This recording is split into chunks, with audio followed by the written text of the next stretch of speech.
নীরব নিস্তব্ধ নিজম রজনীতে রাসূল পাক সাল্লাল্লাহু আলাইহি ওয়াসাল্লাম ঘুমিয়ে রয়েছেন।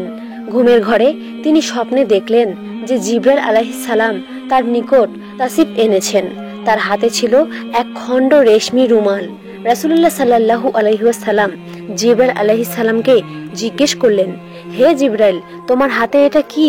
জিবরাইল আলাইহিস সালাম বললেন, ইয়া রাসূলুল্লাহ, আপনি নিজে সরিয়ে দেখুন, তাহলেই আপনি বুঝতে পারবেন এর মধ্যে কি রয়েছে। নবীজি সাল্লাল্লাহু আলাইহি ওয়াসাল্লাম তখন জিবরাইলের হাত থেকে রুমালটি নিয়ে খুলে দেখলেন যে সেই রুমালের ভিতরে একটি ছোট্ট মেয়ের চেহারা দেখা যাচ্ছে। নবীজি দেখেই চিনে ফেললেন, এ তো আর কেউ নয়, এ তো আমার প্রিয় বন্ধু আবু বকরের মেয়ে আয়েশার চেহারা। নবীজি তখন জিবরাইলকে লক্ষ্য করে বললেন, হে জিবরাইল, আমাকে কেন এই চেহারাটি দেখানো হচ্ছে? হযরত জিবরাইল আলাইহিস সালাম জবাব দিলেন, ইয়া রাসূলুল্লাহ, তিনি হবেন সেই সৌভাগ্যবতী নারী যিনি এই জীবনে এবং পরজীবনে আপনার স্ত্রী হবেন এবং তার ভালোবাসা দিয়ে সকল দুঃখ কষ্ট বিরহ ব্যথাকে ভুলিয়ে দিবেন। এই কথাগুলো বলেই জিবরাইল আলাইহিস সালাম অদৃশ্য হয়ে গেলেন। জিবরাইল আলাইহিস সালাম অদৃশ্য হওয়ার সাথে সাথে নবীজির ঘুম ভেঙে গেল। তিনি রুমের মধ্যে চিন্তাগ্রস্ত হয়ে হাঁটা চলা শুরু করলেন আর ভাবতে লাগলেন, আবু বকরের মেয়ে তো অত্যন্ত ছোট, যাকে উম্মে রোমান ঘরেই রাখতে পারে না, সারাদিন এদিক সেদিক সে ঘুরে বেড়ায়। কিভাবে এই ছোট্ট মেয়েটি আমার স্ত্রী হিসেবে পরগণিত হতে পারে? এই কথাগুলো নবীজি চিন্তা করতেছেন। কিছুদিন আগেও তিনি বালিকা আয়েশাকে দেখেছেন, সে তার বান্ধবীদের সাথে পুতুল খেলায় মত্ত রয়েছে, আর সেই বালিকাই নাকি তার ভালোবাসা দিয়ে সকল ব্যথা বেদনা দূর করে দিবেন। এই বয়সে ছোট্ট একটা মেয়ে ভালোবাসার অর্থই বা কি বোঝে? এ সকল চিন্তায় রাসূল পাক সাল্লাল্লাহু আলাইহি ওয়াসাল্লাম অস্থির হয়ে উঠলেন। এভাবে নবীজি সাল্লাল্লাহু আলাইহি ওয়াসাল্লাম পরপর দিন রাত একই স্বপ্ন দেখলেন, যার কারণে তার মনে আর কোনো সন্দেহ থাকলো না। তিনি মাথা পেতে আল্লাহ পাক রব্বুল আলামিনের দেওয়া নির্দেশ মেনে নিলেন এবং বুঝে নিলেন আল্লাহ তাআলা এটাই চাচ্ছেন, যেন আয়েশা নবীজির জীবন সঙ্গী হয়। প্রিয় দর্শক, এখানে একটি কথা উল্লেখ করা প্রয়োজন। যতদিন না আয়েশা রাদিয়াল্লাহু তাআলা আনহা রাসূল পাক সাল্লাল্লাহু আলাইহি ওয়াসাল্লামের স্ত্রী হবেন না, ততদিন পর্যন্ত আমরা তাকে বালিকা আয়েশা বা কিশোরী আয়েশা হিসেবে সম্বোধন করব, যেন আমরা ওই সময়ের প্রেক্ষাপটের সাথে নিজেদের কল্পনা জগৎকে মিলিয়ে নিতে পারি। এরপর একদা রাসূল পাক সাল্লাল্লাহু আলাইহি ওয়াসাল্লাম হযরত খাদিজা রাদিয়াল্লাহু তাআলা আনহার ইন্তেকালের পরে তার একাকিত্ব কাটানোর জন্য আবু বকর সিদ্দিক রাদিয়াল্লাহু তাআলা আনহার বাসায় বেড়াতে গেলেন। রাসূল পাক সাল্লাল্লাহু আলাইহি ওয়াসাল্লাম আবু বকর রাদিয়াল্লাহু তাআলা আনহার বাড়ির আঙ্গিনায় পৌঁছে দেখলেন যে বালিকা আয়েশা রাদিয়াল্লাহু তাআলা আনহা তার বান্ধবীদের সাথে পুতুল খেলছেন। কোনো দিকে তার কোনো মনোযোগ নেই, তার শুধুমাত্র মনোযোগ পুতুলের দিকেই। তাকে এভাবে খেলতে দেখে রাসূল পাক সাল্লাল্লাহু আলাইহি ওয়াসাল্লামের মনে খানিকটা কৌতূহল জাগলো। তিনি এগিয়ে এলেন ছোট্ট আয়েশার দিকে। তার কাছে এসে বললেন, কি করো আয়েশা, তোমার হাতে ওটা কি? আয়েশা তো আয়েশাই শিশুর মতো। তার উত্তর তিনি বলে উঠলেন, এটা তো আমার ঘোড়া। রাসূল পাক সাল্লাল্লাহু আলাইহি ওয়াসাল্লাম অবাক হওয়ার ভান করে বললেন, আচ্ছা ঠিক আছে, বুঝলাম, কিন্তু তোমার ঘোড়ার যে পাখা দেখছি, ঘোড়া তো পাখা হয় না। আয়েশা রাদিয়াল্লাহু তাআলা আনহা নবীজির কথা শুনে সাথে সাথে উত্তর দিয়ে বললেন, আপনাকে কে বলেছে ঘোড়ার পাখা হয় না? আপনি কি জানেন না আল্লাহর নবী হযরত সুলাইমান আলাইহিস সালামের ঘোড়ার পাখা ছিল? তার এমন জবাব শুনে রাসূল পাক সাল্লাল্লাহু আলাইহি ওয়াসাল্লাম দারুণভাবে হেসে উঠলেন। হযরত আয়েশা রাদিয়াল্লাহু তাআলা আনহা পরবর্তী সময়ে বর্ণনা করেন যে সেদিন আমার কথায় রাসূল পাক সাল্লাল্লাহু আলাইহি ওয়াসাল্লাম এমনভাবে হেসেছিলেন যে আমি তার নুরানি দাঁতের মাড়ি পর্যন্ত দেখতে পেয়েছিলাম। সুবহানাল্লাহ। নবীজি সাল্লাল্লাহু আলাইহি ওয়াসাল্লাম আয়েশার দুরন্ত মেধার প্রখর স্মৃতিশক্তির ব্যাপারে আগে থেকে জানতেন, কিন্তু আজকের ঘটনাটি যেন তার মনে নতুন করে দাগ কেটে গেল। তিনি বালিকা আয়েশার দিকে তাকিয়ে তাকিয়ে ভাবলেন, এর কারণে কি আল্লাহ তাআলা এই মেয়েকে আমার স্ত্রী হিসেবে গ্রহণ করার সিদ্ধান্ত নিয়েছেন? তার প্রতিভা স্মৃতিশক্তির মাঝেই কি নিহিত আছে আমার উম্মতের ভবিষ্যৎ অন্তর্নিহিত কোনো কল্যাণ বস্তুত্ব পরবর্তী জীবনে সেটাই হয়েছিল। অর্থাৎ সর্বাধিক হাদিস বর্ণনাকারী 7 জন সাহাবীর মধ্যে আয়েশা রাদিয়াল্লাহু তাআলা আনহা ছিলেন অন্যতম। তার প্রখর মেধার কারণে তিনি একাই রাসূল পাক সাল্লাল্লাহু আলাইহি ওয়াসাল্লামের 2210টি হাদিস বর্ণনা করেছেন। সুবহানাল্লাহ। প্রিয় দর্শক, খাওলা বিনতে হাকিম ছিলেন হযরত খাদিজা রাদিয়াল্লাহু তাআলা আনহার অন্তরঙ্গ ও বান্ধবী। খাদিজা রাদিয়াল্লাহু তাআলা আনহা ইন্তেকালের পরে তিনি রাসূল পাক সাল্লাল্লাহু আলাইহি ওয়াসাল্লাম খাওলা বিনতে হাকিমের নিকট সমস্ত স্বপ্নের কথা খুলে বললেন এবং আবু বকর রাদিয়াল্লাহু তাআলা আনহার নিকট এই প্রস্তাব পাঠানোর জন্য তাকে আদেশ করেন। রাসূল পাক সাল্লাল্লাহু আলাইহি ওয়াসাল্লাম যখন খাওলা বিনতে হাকিমের নিকট সকল স্বপ্নের কথা খুলে বললেন, খাওলা বিনতে হাকিম অত্যন্ত খুশি হলো এবং তিনি রাসূল পাক সাল্লাল্লাহু আলাইহি ওয়াসাল্লামের উদ্দেশ্যে রওনা দিলেন। খাওলা বিনতে হাকিম হযরত আবু বকর রাদিয়াল্লাহু তাআলা আনহার বাড়িতে গিয়ে বিয়ের প্রস্তাব নিয়ে হযরত আবু বকর রাদিয়াল্লাহু তাআলা আনহাকে সেদিনের জন্য বাসায় পেলেন না। তাকে বাসায় না পেয়ে খাওলা বিনতে হাকিম হযরত আবু বকর রাদিয়াল্লাহু তাআলা আনহার স্ত্রী উম্মে রুমানের নিকট গমন করলেন এবং তাকে নবীজির পক্ষ থেকে সকল কথাগুলো শোনালেন। বিনতে হাকিমের জবান থেকে এই কথাগুলো শুনে উম্মে রোমান অত্যন্ত খুশি হয়ে গেলেন। খুশিতে তার বাকরুদ্ধ হয়ে গেল। তিনি অপেক্ষায় ছিলেন কখন এই শুভ সংবাদটি আবু বকর রাদিয়াল্লাহু তাআলা আনহার কানে পৌঁছাবেন। আল্লাহর কি মহিমা! খাওলা বিনতে হাকিম সেই বাড়ি থেকে বের হয়ে আসার আগেই হযরত আবু বকর রাদিয়াল্লাহু তাআলা আনহা বাড়িতে এসে উপস্থিত হলেন। হযরত আবু বকর রাদিয়াল্লাহু তাআলা আনহা উপস্থিত হওয়ার পর খাওলা বিনতে হাকিম হযরত আবু বকর রাদিয়াল্লাহু তাআলা আনহুকে দেখা মাত্রই আল্লাহ তাআলার দরবারে শুকরিয়া আদায় করলেন এবং হযরত আবু বকর রাদিয়াল্লাহু তাআলা আনহুকে লক্ষ্য করে বললেন, হে আবু বকর, আপনি খেয়াল করে শুনুন, রাসূলুল্লাহ সাল্লাল্লাহু আলাইহি ওয়াসাল্লাম আয়েশার জন্য বিয়ের প্রস্তাব নিয়ে আমাকে পাঠিয়েছেন আপনার নিকটে। এতে আপনার মতামত কি? আমাকে মেহেরবানি করে খুলে বলুন। খাওলার মুখ থেকে এমন কথা শুনে হযরত আবু বকর রাদিয়াল্লাহু তাআলা আনহা খুশিতে আত্মহারা হয়ে গেলেন, কেননা তিনি রাসূল পাক সাল্লাল্লাহু আলাইহি ওয়াসাল্লামের সাথে আত্মীয়তার সম্পর্ক করতে চেয়েছিলেন, কিন্তু কখনো মুখ ফুটে তিনি বলতে পারেননি। তবে আজকে যেহেতু নবীজি সাল্লাল্লাহু আলাইহি ওয়াসাল্লাম নিজ থেকে প্রস্তাব পাঠিয়েছেন, এই খবরে আবু বকর রাদিয়াল্লাহু তাআলা আনহা আল্লাহ তাআলার দরবারে সিজদায় পতিত হলেন আর তিনি বুঝে নিলেন অবশ্যই এটা আল্লাহ তাআলার পক্ষ থেকেই হুকুম। আল্লাহই চাচ্ছেন যেন আমি আমার মেয়েকে নবীজির নিকট বিয়ের ব্যবস্থা করে দিই। সিজদা থেকে মাথা উত্তোলন করে তিনি একটা বিষয়ে চিন্তিত হয়ে পড়লেন এবং খাওলাকে লক্ষ্য করে বললেন, হে খাওলা, এই বিয়ে কিভাবে হতে পারে? রাসূল পাক সাল্লাল্লাহু আলাইহি ওয়াসাল্লাম তো আমার ভাই আর আয়েশা তার ভাতিজি, আর ভাতিজির সাথে তো বিয়ে হতে পারে না। আবু বকর রাদিয়াল্লাহু তাআলা আনহার কথা শুনে খাওলা রাসূল পাক সাল্লাল্লাহু আলাইহি ওয়াসাল্লামের কাছে সমাধান আনতে গেলেন। রাসূল পাক সাল্লাল্লাহু আলাইহি ওয়াসাল্লাম খাওলার কথা শুনে মুচকি হেসে জবাব দিলেন, আবু বকর তো আমার নিজের রক্তের ভাই না, সে তো আমার ধর্মীয় ভাই। সেই ক্ষেত্রে এই বিয়েতে সম্পর্ক নিয়ে কোনো সমস্যা নেই। নবীজির কথা হওয়ার পর খাওলা খুশি মনে আবু বকর রাদিয়াল্লাহু তাআলা আনহুকে খুশির সংবাদ দেওয়ার উদ্দেশ্যে রওনা করলেন এবং তাকে সব কথা খুলে বললেন। হযরত আবু বকর রাদিয়াল্লাহু তাআলা আনহা খুশির সংবাদ শুনে তার অন্তরে খুশির খুশবু বইতে শুরু করলো। এদিক থেকে বালিকা আয়েশা রাদিয়াল্লাহু তাআলা আনহা প্রতিবেশীর বাড়িতে সখীদের সাথে পুতুল খেলায় মত্ত ছিলেন, আর অন্যদিকে তার দুধ মা ওয়াইলা রাদিয়াল্লাহু তাআলা আনহা তাকে খুঁজতে ব্যস্ত হয়ে পড়লেন। অবশেষে তাকে এক প্রতিবেশীর বাড়িতে খুঁজে পেলেন এবং বাড়িতে নিয়ে আসলেন। বাড়িতে এনে তার হাত পা সাফ করে চুল বেঁধে পরিপাটি করলেন এবং বিবাহের সাজে সজ্জিত করলেন। অতঃপর বিয়ের সাজে সজ্জিত হওয়ার পর হযরত আয়েশাকে নিয়ে বাগদান অনুষ্ঠানে উপস্থিত করালেন। এই অনুষ্ঠানটি একেবারে ছোট্ট পরিসরে হয়েছিল, যেখানে শুধুমাত্র হযরত আয়েশা রাদিয়াল্লাহু তাআলা আনহা, তার মা উম্মে রুমান, আবু বকর রাদিয়াল্লাহু তাআলা আনহা, 2-3 জন সাহাবী এবং রাসূল পাক সাল্লাল্লাহু আলাইহি ওয়াসাল্লাম ছাড়া আর কেউ উপস্থিত ছিলেন না। অতঃপর বিয়ের অনুষ্ঠান শুরু হলে হযরত আবু বকর রাদিয়াল্লাহু তাআলা আনহা নিজেই খুতবা পাঠ করলেন এবং 500 দিরহাম মোহরানা নির্ধারণ করলেন, আর এর মাধ্যমেই বিবাহের কাজ সম্পূর্ণ হয়ে গেলেন। প্রিয় দর্শক, এটাই ছিল সর্বকালের সর্বশ্রেষ্ঠ মহামানব রাসূল পাক সাল্লাল্লাহু আলাইহি ওয়াসাল্লামের বিবাহ অনুষ্ঠান।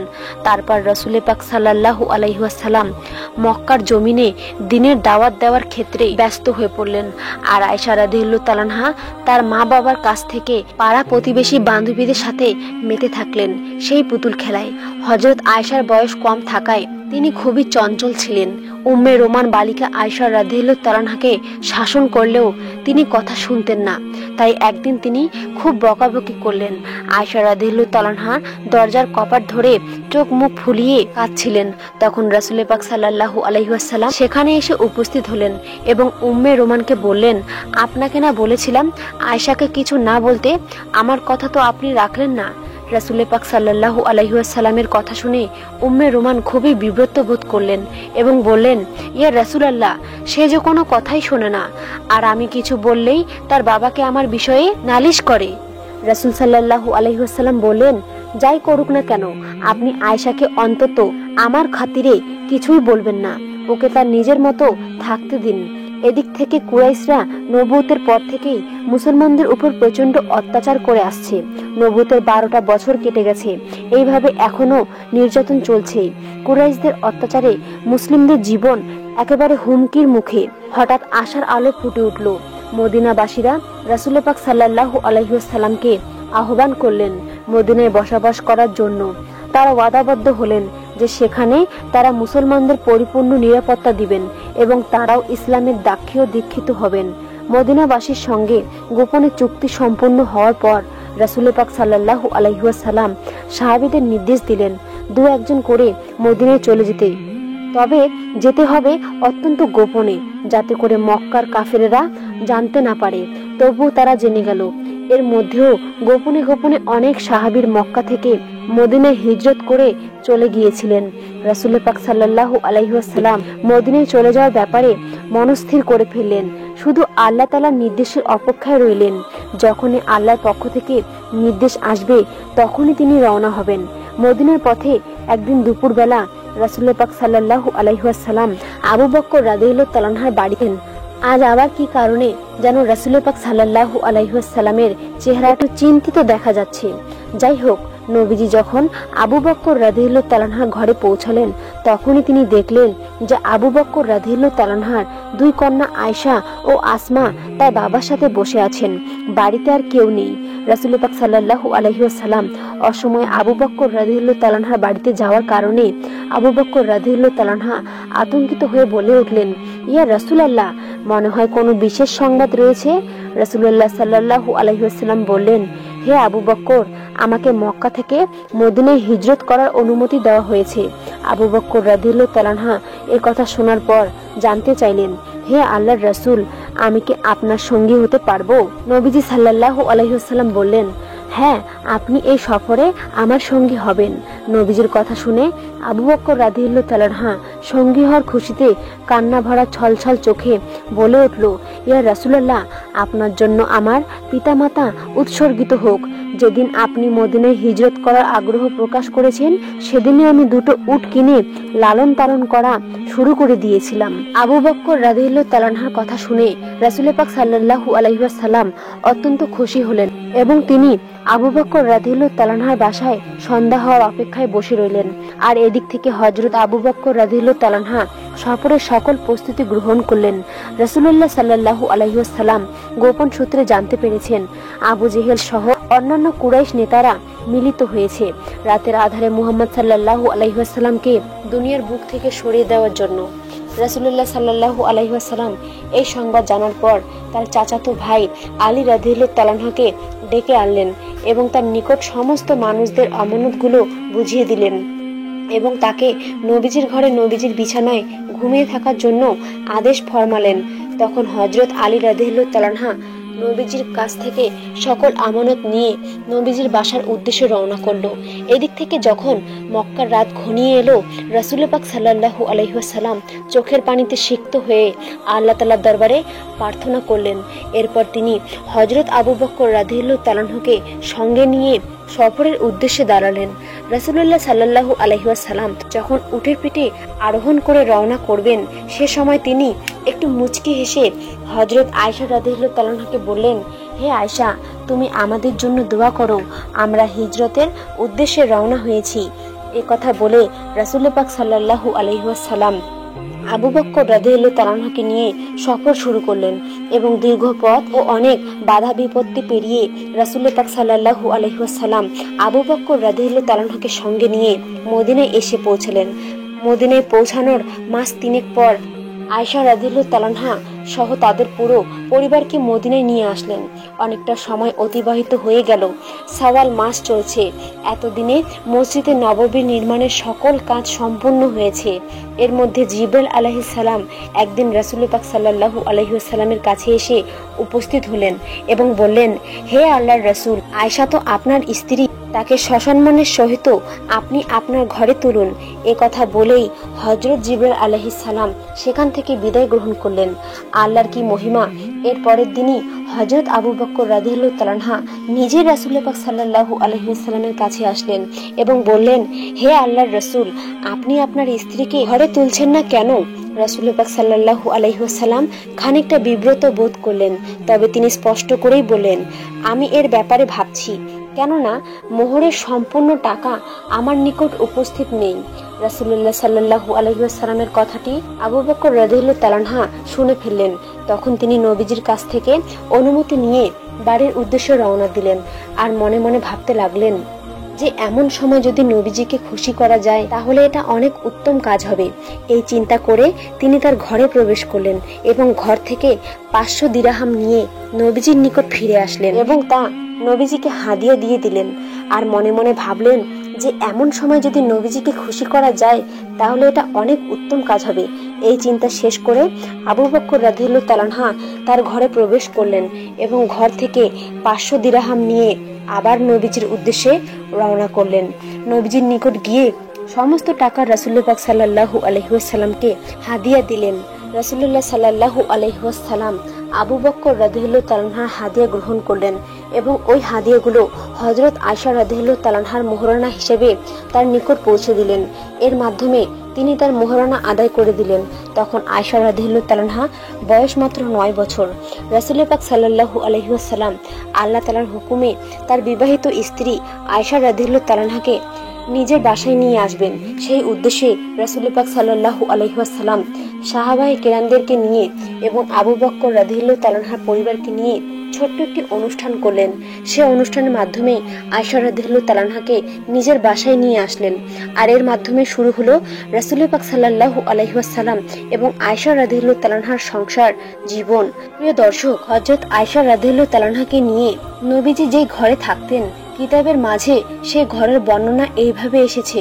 তা ছিল ছোট্ট একটি ঘর, চারপাশে দেওয়াল মাটির তৈরি ছিল, ছাদের ছাউনি ছিল খেজুর পাতা ও খেজুরের ঢালের তৈরি। বৃষ্টির পানি যেন ঘরের ভিতর না আসে এর জন্য ছাউনির উপরে ছিল কম্বল জাতীয় এক ধরনের কাপড়ের বিছানা। এই ঘরটি রাসূল পাক সাল্লাল্লাহু আলাইহি ওয়াসাল্লামের প্রিয়তমা উম্মুল মুমিনিন আয়েশা বিনতে আবু বকর রাদিয়াল্লাহু তাআলা আনহার বাসর ঘর। এই ঘরে শুরু হলো আয়েশা রাদিয়াল্লাহু তাআলা আনহার সংসার জীবন। হযরত আয়েশা রাদিয়াল্লাহু তাআলা আনহা বলেন, আমাদের সংসার জীবন এতটাই সাদা মাঠাটা ছিল যে ঘরে বাতি জ্বালানোর জন্য সামান্য তেলটুকু ছিল না।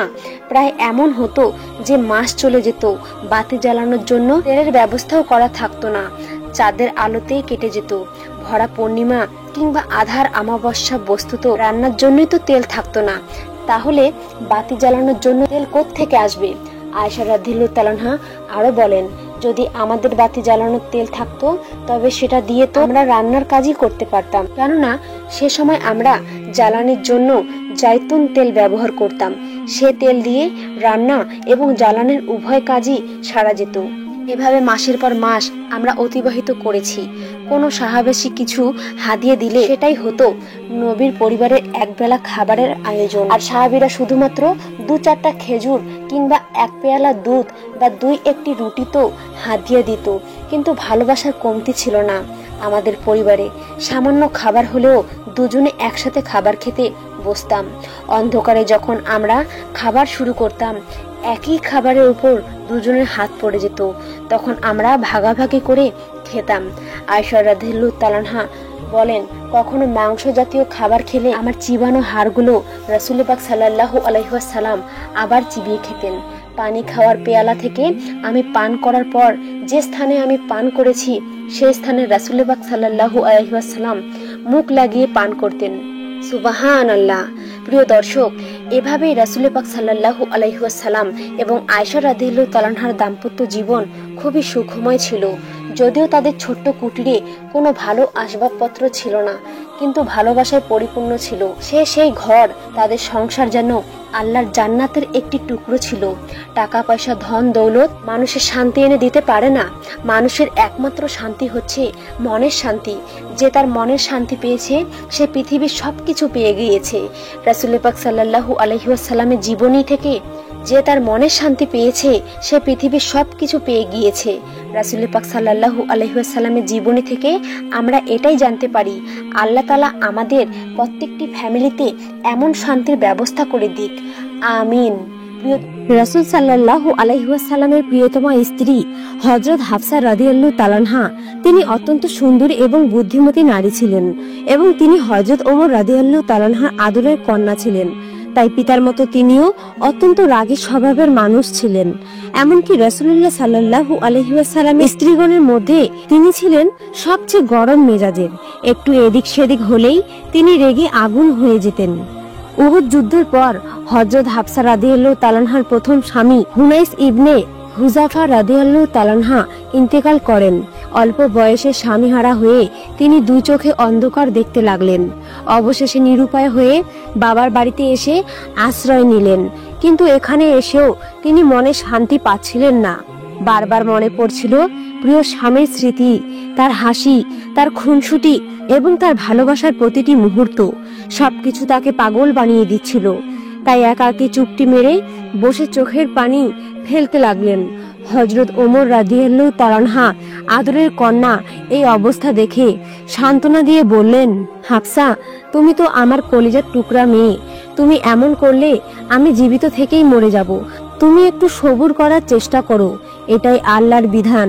এই বিধান সবাইকে মেনে নিতেই হবে, এমনকি তোমাকেও মেনে নিতে হবে। নিশ্চয়ই আল্লাহ তাআলা তোমাকে এর চেয়ে অতি উত্তম জীবন সঙ্গী মিলিয়ে দেবেন। তিনি তোমাকে এমন প্রতিদান দেবেন যে তুমি সম্পূর্ণরূপে খুশি হয়ে যাবে। কিন্তু কে শুনে কার কথা? হাফসা রাদিয়াল্লাহু তাআলা আনহা তবু কেঁদেই যাচ্ছেন। অবশেষে ওমর রাদিয়াল্লাহু তাআলা আনহা মেয়ের এই অবস্থা সহ্য করতে না পেরে সেখান থেকে চলে আসলেন। অতঃপর ইদ্দাত পালন শেষ হওয়ার পর ওমর রাদিয়াল্লাহু তাআলা আনহা একদিন বিধবা মেয়ের জন্য পাত্র খুঁজতে বের হলেন।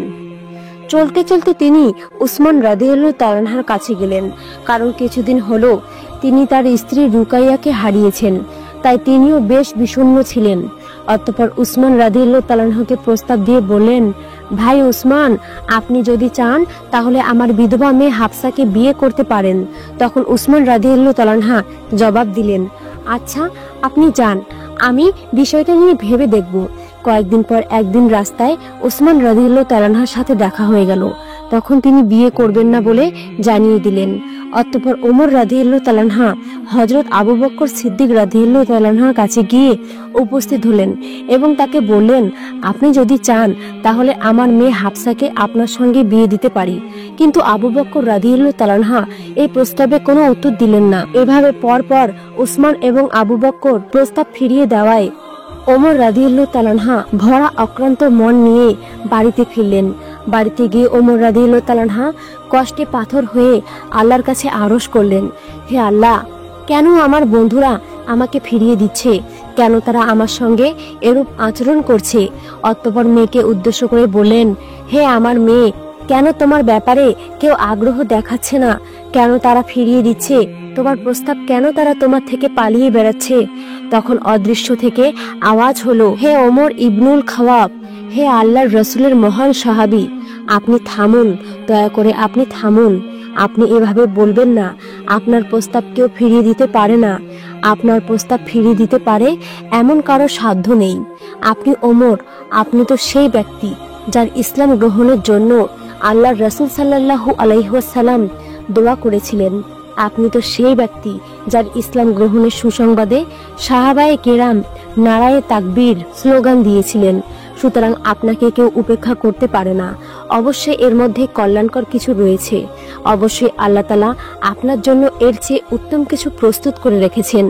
আপনি তো আপনার মেয়ের জন্য একজন উপযুক্ত পাত্র খোঁজ করছেন, আর আল্লাহ তাআলা আপনার জন্য এমন এক পাত্র প্রস্তুত করেছেন যা আপনি কল্পনাও করতে পারেননি। হে ওমর, হে ইসলামের অতন্দ্র প্রহরী, আল্লাহ তাআলা আপনাকে খুশি করতে চেয়েছেন। আল্লাহ তাআলা কখনো ধৈর্য ধারণকারী মুমিনদের বিনিময়ে নষ্ট করেন না। আপনি এখানে সেখানে প্রস্তাব দিয়ে ফিরছেন, অথচ আল্লাহ তাআলা আপনার মেয়ের জন্য সময়ের সবচেয়ে শ্রেষ্ঠ ব্যক্তিকে নির্বাচন করেছেন। আল্লাহ তাআলা এমন এক ব্যক্তিকে আপনার কাছে প্রস্তাব দিয়ে প্রেরণ করবেন যিনি সবার মাঝে শ্রেষ্ঠতর, যার থেকে উত্তম পাত্র এই জমিনে আর কেউ নেই। হে ওমর, তিনি আর কেউ নন, তিনি স্বয়ং আল্লাহর রাসূল সাল্লাল্লাহু আলাইহি ওয়াসাল্লাম। হযরত ওমর রাদিয়াল্লাহু তাআলা আনহু এই কথা শুনে স্তব্ধ হয়ে গেলেন। খুশিতে তিনি বাকরুদ্ধ হয়ে গেলেন। অতঃপর আবার আওয়াজ এলো, সুসংবাদ গ্রহণ করুন, হে ওমরের কন্যা, আনন্দের বার্তা অপেক্ষা করছে আপনার জন্য। আল্লাহ তাআলা আপনার জন্য এমন এক ব্যক্তিকে নির্বাচন করবেন যিনি আপনার আঁখি যুগল শীতল করে দিবেন। নিশ্চয়ই তা আপনার জন্য এক উত্তম সংবাদ, কারণ আপনি এমন এক ব্যক্তির প্রিয়তমা স্ত্রী হতে যাচ্ছেন যার জন্য গোটা সৃষ্টিকুল পাগল পাড়া। পরের দিন ওমর রাদিয়াল্লাহু তাআলা আনহু রাসূল সাল্লাল্লাহু আলাইহি ওয়াসাল্লামের কাছে তাশরিফ নিলেন এবং তার কষ্টের কথা জানালেন। তিনি বললেন, উসমান এবং আবু বকরের কাছে আমার মেয়ের প্রস্তাব দেওয়ার পর তারা ফিরিয়ে দিয়েছে। তাদের এই আচরণে আমি খুবই ব্যথিত হয়ে ওমরের মুখে সবকিছু শুনে রাসূলুল্লাহ সাল্লাল্লাহু আলাইহি ওয়াসাল্লাম বললেন, হে ওমর, আমি কি তোমাকে এমন এক সন্ধান দিব যা তোমার জন্য উসমানের চেয়ে উত্তম হবে এবং উসমানের জন্য হবে তোমার চেয়ে উত্তম? উত্তরে ওমর রাদিয়াল্লাহু তাআলা আনহু বললেন, ইয়া রাসূলুল্লাহ, অবশ্যই বলুন। তখন রাসূল সাল্লাল্লাহু আলাইহি ওয়াসাল্লাম বললেন, আমি হাফসার জন্য প্রস্তাব দিচ্ছি আর ওসমানকে প্রস্তাব দিচ্ছি আমার মেয়ে উম্মে কুলসুমের ব্যাপারে, অর্থাৎ আমি তোমার মেয়েকে বিয়ে করব আর উসমান বিয়ে করবে আমার মেয়ে কুলসুমকে। এই প্রস্তাব শুনে ওমর রাদিয়াল্লাহু তাআলা আনহু আনন্দ চিত্রে গ্রহণ করে নিলেন। অতঃপর উভয় বিয়ে সুন্দরভাবে সম্পন্ন হলো। আল্লাহর রাসূল সাল্লাল্লাহু আলাইহি ওয়াসাল্লামের সঙ্গে ওমরের কন্যা হাফসার বিয়ে হলো এবং উসমানের সঙ্গে রাসূলের কন্যা উম্মে কুলসুমের বিয়ে হলো। বিয়ের পর একদিন আবু বকর রাদিয়াল্লাহু তাআলা আনহুর সাথে ওমর রাদিয়াল্লাহু তাআলা আনহুর সাক্ষাৎ হয়ে গেল। তখন কৌশল বিনিময়ের পর আবু বকর রাদিয়াল্লাহু তাআলা আনহু বললেন, ভাই ওমর, আমি আপনার প্রস্তাব ফিরিয়ে দেওয়াতে আপনি কষ্ট পেয়েছিলেন হয়তো। তখন ওমর রাদিয়াল্লাহু তাআলা আনহু বললেন, হ্যাঁ, তা তো বটেই, কষ্ট তো পাওয়ারই কথা। তখন আবু বকর রাদিয়াল্লাহু তাআলা আনহু বললেন, আপনার প্রস্তাব ফিরিয়ে দেওয়ার পেছনে আমার ব্যক্তিগত কোনো কারণ ছিল না। আসলে একদিন আমি রাসূলুল্লাহ সাল্লাল্লাহু আলাইহি ওয়াসাল্লামকে হাফসার বিয়ের ব্যাপারে আলোচনা করতে শুনেছিলাম, কিন্তু তখন ওই বিষয়টি আপনাকে জানানো ভালো মনে করিনি। আল্লাহর রাসূল হাফসাকে বিয়ে না করলে অবশ্যই আমি তাকে বিয়ে করতাম। এদিকে হাফসা রাদিয়াল্লাহু তাআলা আনহা নবী করিম সাল্লাল্লাহু আলাইহি ওয়াসাল্লামের ঘরে মহাসুখ স্বাচ্ছন্দ্যে সংসার করতে লাগলেন। কিন্তু এই সুখের সংসারে মাঝে মধ্যে ঝামেলা তৈরি হতো তার রাগী স্বভাবের কারণে। কিন্তু রাসূলুল্লাহ সাল্লাল্লাহু আলাইহি ওয়াসাল্লাম তার প্রতি কোনো ধরনের কঠিন আচরণ করতেন না, কারণ রাগী মেয়েদের আচরণ মাঝে মধ্যে কঠিন হলেও তাদের ভালোবাসা প্রচন্ড গভীর হয়। একদিন হযরত ওমর রাদিয়াল্লাহু তাআলা আনহু তার নিজের বাড়িতে কি এক বিষয় নিয়ে গভীরভাবে চিন্তামগ্ন ছিলেন। তখন তার স্ত্রী এসে বললেন, কি ভাবছেন এত? হযরত ওমর রাদিয়াল্লাহু তাআলা আনহু বললেন, এটা নিয়ে তোমাকে এত ভাবতে হবে না। তখন স্ত্রী বললেন, আমার কথা আপনার ভালো লাগছে না তাই তো? হাফসাকে গিয়ে দেখুন রাসূলুল্লাহ সাল্লাল্লাহু আলাইহি ওয়াসাল্লামের সাথে সে কেমন কথা কাটাকাটি করে। এটা শুনে ওমর রাদিয়াল্লাহু তাআলা আনহু হাফসার ঘরে গিয়ে উপস্থিত হলেন এবং জিজ্ঞেস করলেন, তুমি নাকি রাসূলুল্লাহর সঙ্গে তর্ক বিতর্ক করো? তখন হাফসা রাদিয়াল্লাহু তাআলা আনহা জবাব দিলেন, এরকম তো কখনো কখনো হয়েই যায়। তখন ওমর রাদিয়াল্লাহু তাআলা আনহু বললেন, সাবধান, আর কখনো এমন করবে না। আর তুমি এই কথাও কখনো ভাববে না যে রাসূলুল্লাহ সাল্লাল্লাহু আলাইহি ওয়াসাল্লাম তোমার রূপে মুগ্ধ, বরং সর্বাবস্থায় তার ইচ্ছা এবং সন্তুষ্টিকে মেনে নিবে। আর একদিন ওমর রাদিয়াল্লাহু তাআলা আনহা হাফসার বাড়িতে এসে দেখলেন তার কন্যা রাসূলুল্লাহ সাল্লাল্লাহু আলাইহি ওয়াসাল্লামের সাথে তর্ক বিতর্ক করছে। এই দৃশ্য দেখে ওমর রাদিয়াল্লাহু তাআলা আনহা রেগে আগুন হয়ে গেলেন, কন্যাকে প্রহার করতে উদ্যত হলেন। তখন মহানবী সাল্লাল্লাহু আলাইহি ওয়াসাল্লাম দুজনের মাঝখানে দাঁড়ালেন। তখন ওমর রাদিয়াল্লাহু তাআলা আনহা লজ্জিত হয়ে মেয়েকে এবং উচ্চস্বরে বললেন, খবরদার, রাসূলুল্লাহ সাল্লাল্লাহু আলাইহি ওয়াসাল্লামের কথার পিঠে এভাবে কথা বলবে না। তুমি কি জয়নাবের মতো সুন্দর না আয়েশার মতো ভাগ্যবতী? এই বলে ওমর রাদিয়াল্লাহু তাআলা আনহা সেখান থেকে চলে গেলেন। তখন মহানবী সাল্লাল্লাহু আলাইহি ওয়াসাল্লাম বললেন, হাফসা, দেখলে তো তোমাকে কিভাবে রক্ষা করলাম। একদিন নবী করিম সাল্লাল্লাহু আলাইহি ওয়াসাল্লাম আম্মাজান হাফসা রাদিয়াল্লাহু তাআলা আনহার ঘরে আসলেন, কিন্তু হাফসা রাদিয়াল্লাহু তাআলা আনহা তখন ঘরে ছিলেন না। কোনো এক প্রয়োজনে তিনি বাহিরে ছিলেন। তাই আল্লাহর রাসূল সাল্লাল্লাহু আলাইহি ওয়াসাল্লাম একাকিত্ব এবং নিঃসঙ্গতা দূর করার জন্য উম্মুল মুমিনিন মারিয়া কিপ্তিয়া রাদিয়াল্লাহু তাআলা আনহাকে তার কাছে ডেকে আনলেন। অতঃপর হাফসার বিছানায় বসে রাসূলুল্লাহ সাল্লাল্লাহু আলাইহি ওয়াসাল্লাম মারিয়া কিপ্তিয়ার সঙ্গে কিছুটা একান্ত সময় কাটান, তার সাথে খুনসুটি করেন। এমন সময় হাফসা রাদিয়াল্লাহু তাআলা আনহা ঘরে এসে তার বিছানায় মারিয়া কিপ্তিয়াকে দেখে মারাত্মক রেগে গেলেন। স্ত্রী হিসেবে তিনি নবী করিম সাল্লাল্লাহু আলাইহি ওয়াসাল্লামের সঙ্গে অভিমান করলেন এবং রাগের মাঝে কথায় অনেক তিক্ত কথাও বলে ফেললেন। স্ত্রী রেগে যাওয়ায় নবী করিম সাল্লাল্লাহু আলাইহি ওয়াসাল্লাম তার অভিমান ভাঙাতে আদরের কণ্ঠে বললেন, হে হাফসা, আল্লাহর কসম, তুমি চাইলে আমি মারিয়া কিপ্তিয়ার সঙ্গে আর কখনো মিলিত হব না, তবুও আমি তোমার হাসি মুখ দেখতে চাই। তখন হাফসা রাদিয়াল্লাহু তাআলা আনহা বললেন, হ্যাঁ, তাহলে তাই হোক, আপনি আর কখনো মারিয়াকে কাছে আসতে দিবেন না। তখন নবী করিম সাল্লাল্লাহু আলাইহি ওয়াসাল্লাম বললেন, আরেকটা কথা, আমাদের এই চুক্তির ব্যাপারটা যেন আর কেউ না জানে। কিন্তু কথা আছে, মেয়েরা সবকিছু পারলেও কথা হজম করতে পারে না। তাই কিছুদিন না যেতে হাফসা রাদিয়াল্লাহু তাআলা আনহা আয়েশার কাছে তা প্রকাশ করে দিলেন। এদিকে হযরত জিবরাইল আলাইহিস সালাম নবীজির কাছে তাহরিমের আয়াত নিয়ে অবতরণ করে বললেন, অর্থাৎ হে নবী, আল্লাহ তাআলা আপনার জন্য যা হালাল করেছেন স্ত্রীদের সন্তুষ্টির জন্য আপনি কেন তা হারাম করছেন? আল্লাহ তাআলা আপনার এই ত্রুটি ক্ষমা করে দিয়েছেন, কেননা আল্লাহ তাআলা ক্ষমাশীল এবং পরম দয়ালু। আল্লাহ তাআলা আপনাদের জন্য কসম থেকে অবাহিত লাভের উপায় নির্ধারণ করে দিয়েছেন। আর আপনি আপনার স্ত্রীকে যে বিষয়টি গোপন রাখতে নির্দেশ দিয়েছিলেন সে তো তা গোপন রাখতে পারেনি, সে তা প্রকাশ করে দিয়েছে। ওহী নাজিল হওয়ার পর নবী করিম সাল্লাল্লাহু আলাইহি ওয়াসাল্লাম হাফসার কাছে গিয়ে বললেন, আমি তোমাকে একটা সামান্য বিষয় গোপন রাখতে অনুরোধ করেছিলাম, কিন্তু স্ত্রী হিসেবে তুমি সেটা করতে পারোনি। আমি তোমার কাছে এমনটা আশা করিনি। তখন হাফসা রাদিয়াল্লাহু তাআলা আনহা বললেন, আপনাকে এই খবর কে জানিয়েছে? তখন রাসূলুল্লাহ সাল্লাল্লাহু আলাইহি ওয়াসাল্লাম বললেন, যিনি সবকিছু জানেন, সবকিছুর খবর রাখেন, তিনিই আমাকে জানিয়েছেন। যদি তুমি এবং আয়েশা আল্লাহর কাছে তওবা করো তাহলে তোমাদের জন্য ভালো, কেননা তোমাদের অন্তর নবীর ইচ্ছার বিরোধিতার দিকে ঝুঁকে পড়েছে। আর যদি নবীর বিরুদ্ধে একে অপরকে সাহায্য করো তাহলে জেনে রাখো নবীর বন্ধু হলেন আল্লাহ জিবরাইল আলাইহিস সালাম এবং সৎকর্মশীল মুমিনরাও তৎপরী, ফেরেশতারা তার সাহায্যকারী। অতঃপর রাসূলুল্লাহ সাল্লাল্লাহু আলাইহি ওয়াসাল্লাম কসমের কাফারা আদায় করলেন এবং মারিয়া কিপ্তিয়ার সঙ্গে পূর্বের অবস্থায় ফিরে আসেন।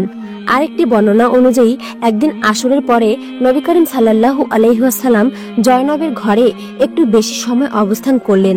এদিকে আয়েশা রাদিয়াল্লাহু তাআলা আনহা এই বিষয়টিকে সহজভাবে মেনে নিলেন না। তিনি ঈর্ষান্বিত হলেন। তিনি একজন গোয়েন্দা লাগিয়ে বিলম্বের কারণ জানতে চেষ্টা করলেন। অতঃপর গোয়েন্দা এসে সংবাদ দিল, কোনো এক মহিলা হাদিয়া হিসেবে জয়নবের কাছে কিছু মধু পাঠিয়েছে। এই মধু নবীজিকে পান করতে দিয়েছিলেন, আর নবীজি প্রিয় খাবার পেয়ে সেখানে একটু বেশি সময় কাটিয়েছেন। তাই আয়েশা রাদিয়াল্লাহু তাআলা আনহা মনে মনে ঠিক করলেন এর একটা বিহিত করতেই হবে। অতঃপর তিনি হাফসাকে বললেন, জানো হাফসা, একটা বিষয় কিছুদিন ধরে খেয়াল করছি। তখন হাফসা রাদিয়াল্লাহু তাআলা আনহা বললেন, কি সেটা? হযরত আয়েশা রাদিয়াল্লাহু তাআলা আনহা বললেন, আল্লাহর রাসূল সাল্লাল্লাহু আলাইহি ওয়াসাল্লাম তো প্রতিদিন আসরের পর আমাদের সবার সাথে সাক্ষাৎ করেন, কিন্তু জয়নাবকে দেখলাম প্রতিদিন নবীজিকে মধু খাওয়ায়।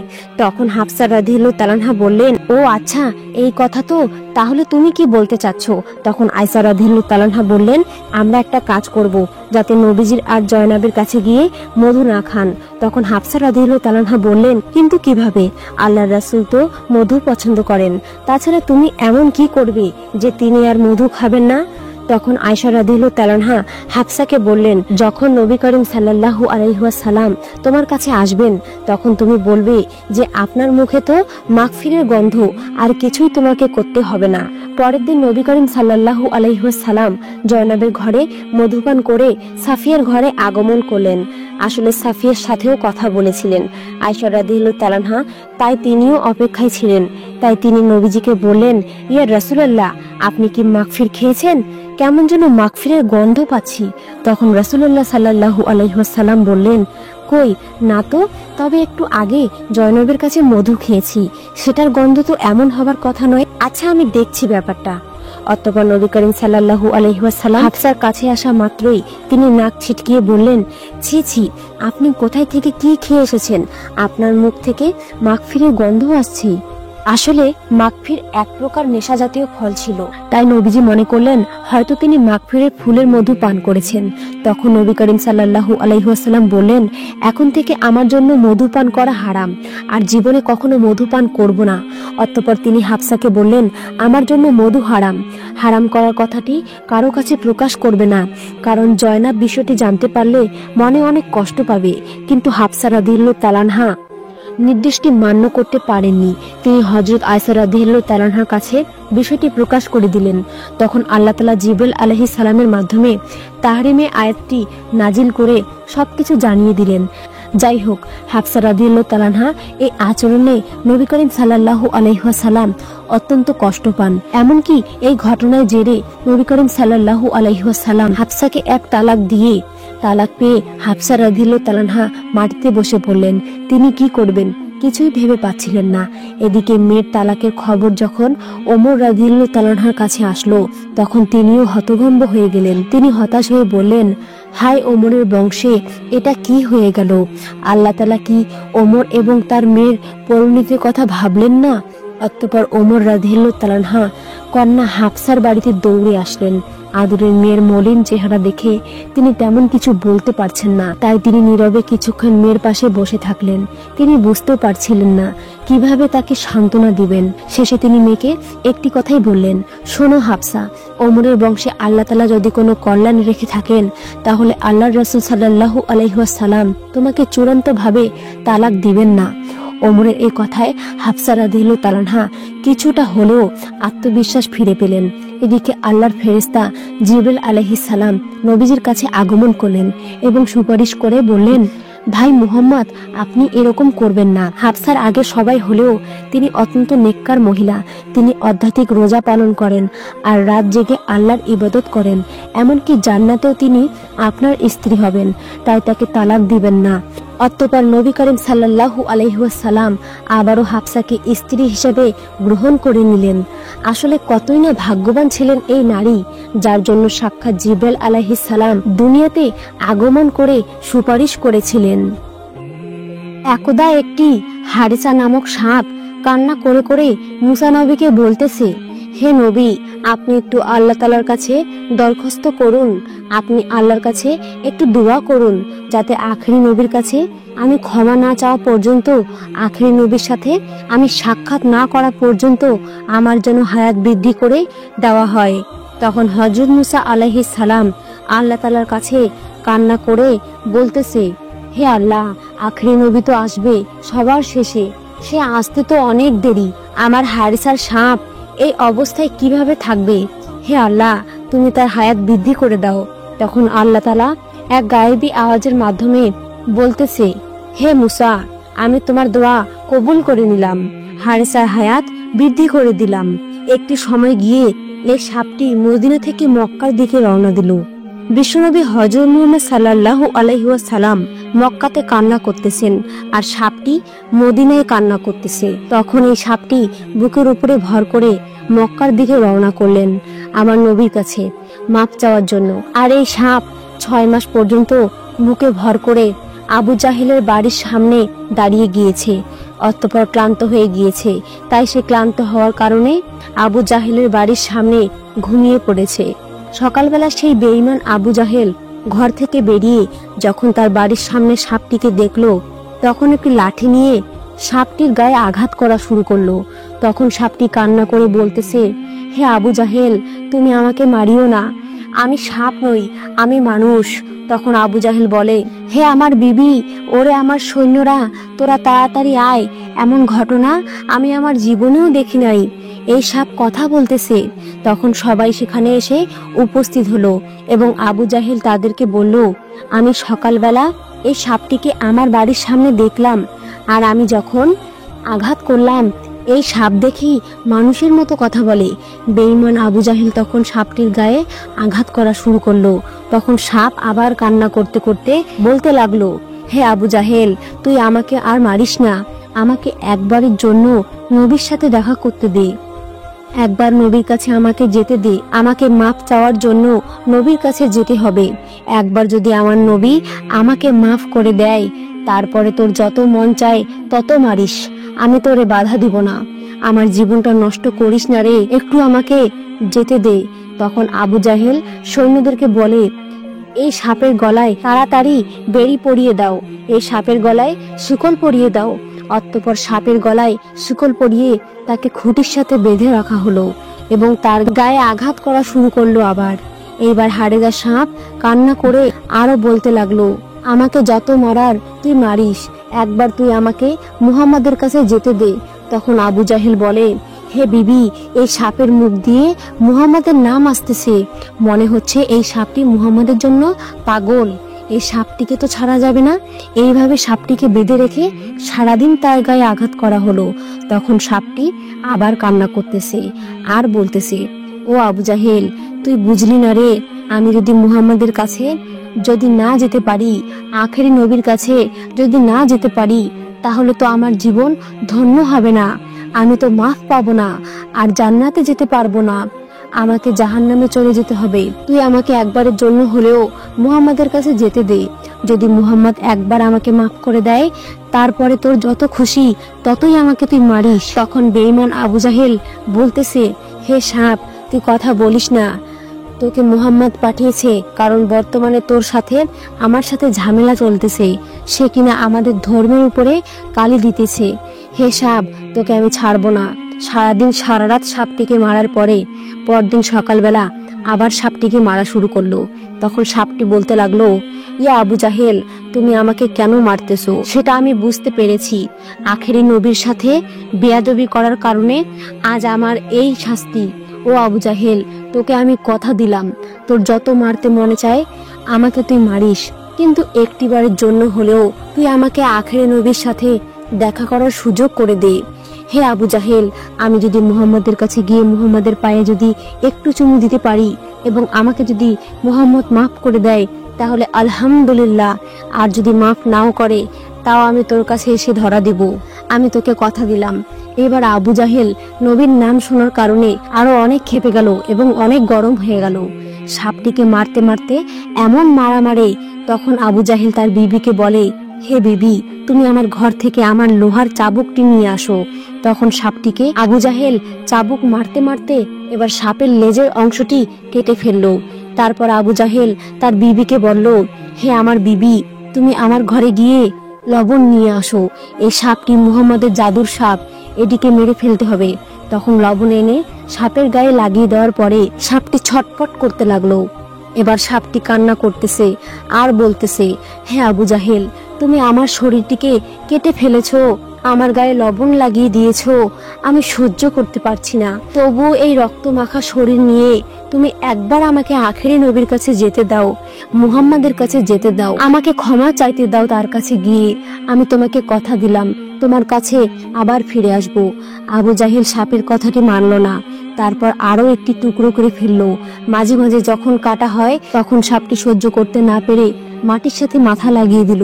তখন সাপটি কান্না করে আল্লাহকে বলতেছে, হে আল্লাহ, আমি বুঝে গেছি এই বেঈমান আবু জাহেল আমাকে ছাড়বে না, আমি যদি নবীর কাছে না যেতে পারি তাহলে আমার জীবন ধন্য হবে না, আমার তো জীবন নষ্ট হয়ে যাবে, আমাকে তো মুহাম্মাদের কাছে গিয়ে মাফ চাওয়ার জন্য সুযোগ দাও, না হলে ওই দুনিয়াতে গিয়ে আমি তো জাহান্নামের আগুন সইতে পারবো না। হে আল্লাহ, যত শাস্তি দেওয়ার আমাকে তুমি এই দুনিয়াতেই শাস্তি দিয়ে দাও। অতঃপর একটি পর্যায়ে গিয়ে সাপটিকে মেরে ফেললো। সাপটিকে পুরোপুরি মেরে ফেলার পরে আবু জাহেল তার বিবিকে বলতেছে, হে বিবি, এটি তো মুহাম্মাদের সাপ, এটি মুহাম্মাদের জাদুর সাপ, এটি পুনরা আবার জীবিত হয়ে যেতে পারে, তাই এটিকে আগুন পুরানো হবে। এটিকে যদি আগুনে আমরা পুড়িয়ে দিই তাহলে এটি আর বাঁচতে পারবে না। অতঃপর সাপটিকে আগুনে পুড়াতে লাগলো। যখন সাপটি পুড়তে পুড়তে আগুন শুনে ছাই হয়ে গেল, সেই ছাইগুলোকে একটি পাতিলে নিল এবং পাতিলটির মুখ বন্ধ করে দিল। এইবার আবু জাহেল তার বিবিকে বলতেছে, হে বিবি, আমরা তো মুহাম্মাদের জাদুর সাপকে পুড়িয়ে ফেলেছি, মেরে ফেলেছি। এইবার মুহাম্মদকে গিয়ে পরীক্ষা করব, দেখব তার জাদুবিদ্যা কতটুকু রয়েছে। তাকে গিয়ে আমরা বলবো এই পাতিলের ভেতরে কি রয়েছে। অতঃপর বেঈমান আবু জাহেল মহল্লাতে ঘুরে ঘুরে মহল্লাবাসীকে বলতেছে, হে মহল্লাবাসীরা, তোমরা কি দেখবে? এই দেখো, মুহাম্মদ আমাকে মারার জন্য তার জাদুর সাপ পাঠিয়ে দিয়েছিল, আমি সেটিকে মেরে ফেলেছি। আমি সেটিকে মেরে তাকে আমি জ্বালিয়ে দিয়েছি। এখন সেই বেঈমান আবু জাহেল মহল্লাতে ঘুরে ঘুরে মহল্লাবাসীকে বলতেছে, এই দেখো, আমি মুহাম্মাদের জাদুর সাপকে মেরে ফেলেছি, মুহাম্মাদের জাদুকে আমি শেষ করে দিয়েছি। এটা বলে বলে আবু জাহেল বুঝাইতে চাইতেছে মহল্লাবাসীকে যে মুহাম্মাদের চাইতে আমার ক্ষমতা বেশি। নাউজুবিল্লাহ, নাউজুবিল্লাহ। তখন আবু জাহেল তার সৈন্যদেরকে বলতেছে, চলো আমরা এই সাপটিকে নিয়ে মুহাম্মাদের কাছে যাব এবং বলবো এই পাতিলের ভেতরে কি রয়েছে। সে যদি বলতে পারে তাহলে ভালো, আর যদি বলতে না পারে তাহলে আমরা তাকে পিটিয়ে মেরে ফেলবো এবং জ্বালিয়ে দিব, আর সাপের ছাইয়ের সাথে তার ছাইও মিলিয়ে দেব। নাউজুবিল্লাহ। তখন সেই বেঈমান আবু জাহেল তার সিপাহী সৈন্যদেরকে নিয়ে আখেরি নবীর হযরত মুহাম্মদ সাল্লাল্লাহু আলাইহি ওয়াসাল্লামের বাড়িতে গিয়ে উপস্থিত হলো এবং ডাকতে থাকলো, হে মুহাম্মদ, এদিকে আসো এবং দেখো আমি তোমার জন্য কি নিয়ে এসেছি। তখন হযরত মুহাম্মদ সাল্লাল্লাহু আলাইহি ওয়াসাল্লাম ঘর থেকে বেরিয়ে এসে আবু জাহেলকে দেখলো এবং তার হাতে একটি পাতিল রয়েছে। তখন আবু জাহেল বলতে লাগলো, হে মুহাম্মদ, আমার এই পাতিলের ভেতরে কি রয়েছে? তুমি যদি বলতে পারো তাহলে আমি কলেমা পড়ব, আর যদি না বলতে পারো তাহলে আমরা যে শাস্তি দেব সেটা তোমাকে মাথা পেতে নিতে হবে। তখন হযরত মুহাম্মদ সাল্লাল্লাহু আলাইহি ওয়াসাল্লাম বলতে লাগলেন, আমি যদি বলি এই পাতিলের ভেতরে কি রয়েছে তাহলে কি তুমি কালেমা পড়বে? তখন আবু জাহিল বলতে লাগলো, হ্যাঁ, তুমি যদি বলতে পারো এই পাতিলের ভেতরে কি রয়েছে তখন আমি কালেমা পড়ে নেব, আর যদি বলতে না পারো তাহলে আমরা যেই শাস্তি দেব সেটি তোমাকে মাথা পেতে নিতে হবে। তখন নবী করিম সাল্লাল্লাহু আলাইহি ওয়াসাল্লাম বলতে লাগলেন, হে আবু জাহেল, তোমার পাতিলের ভিতরে কি রয়েছে সেটি আমি না বলে যদি এই পাতিলের ভিতরে যে জিনিসটি রয়েছে সে নিজের মুখে বলে তাহলে কি হবে? তখন আবু জাহেল বলতে লাগলো, তাহলে তো অনেক ভালোই হবে, ঘটনাটা আরো অনেক ক্লিয়ার হয়ে যাবে।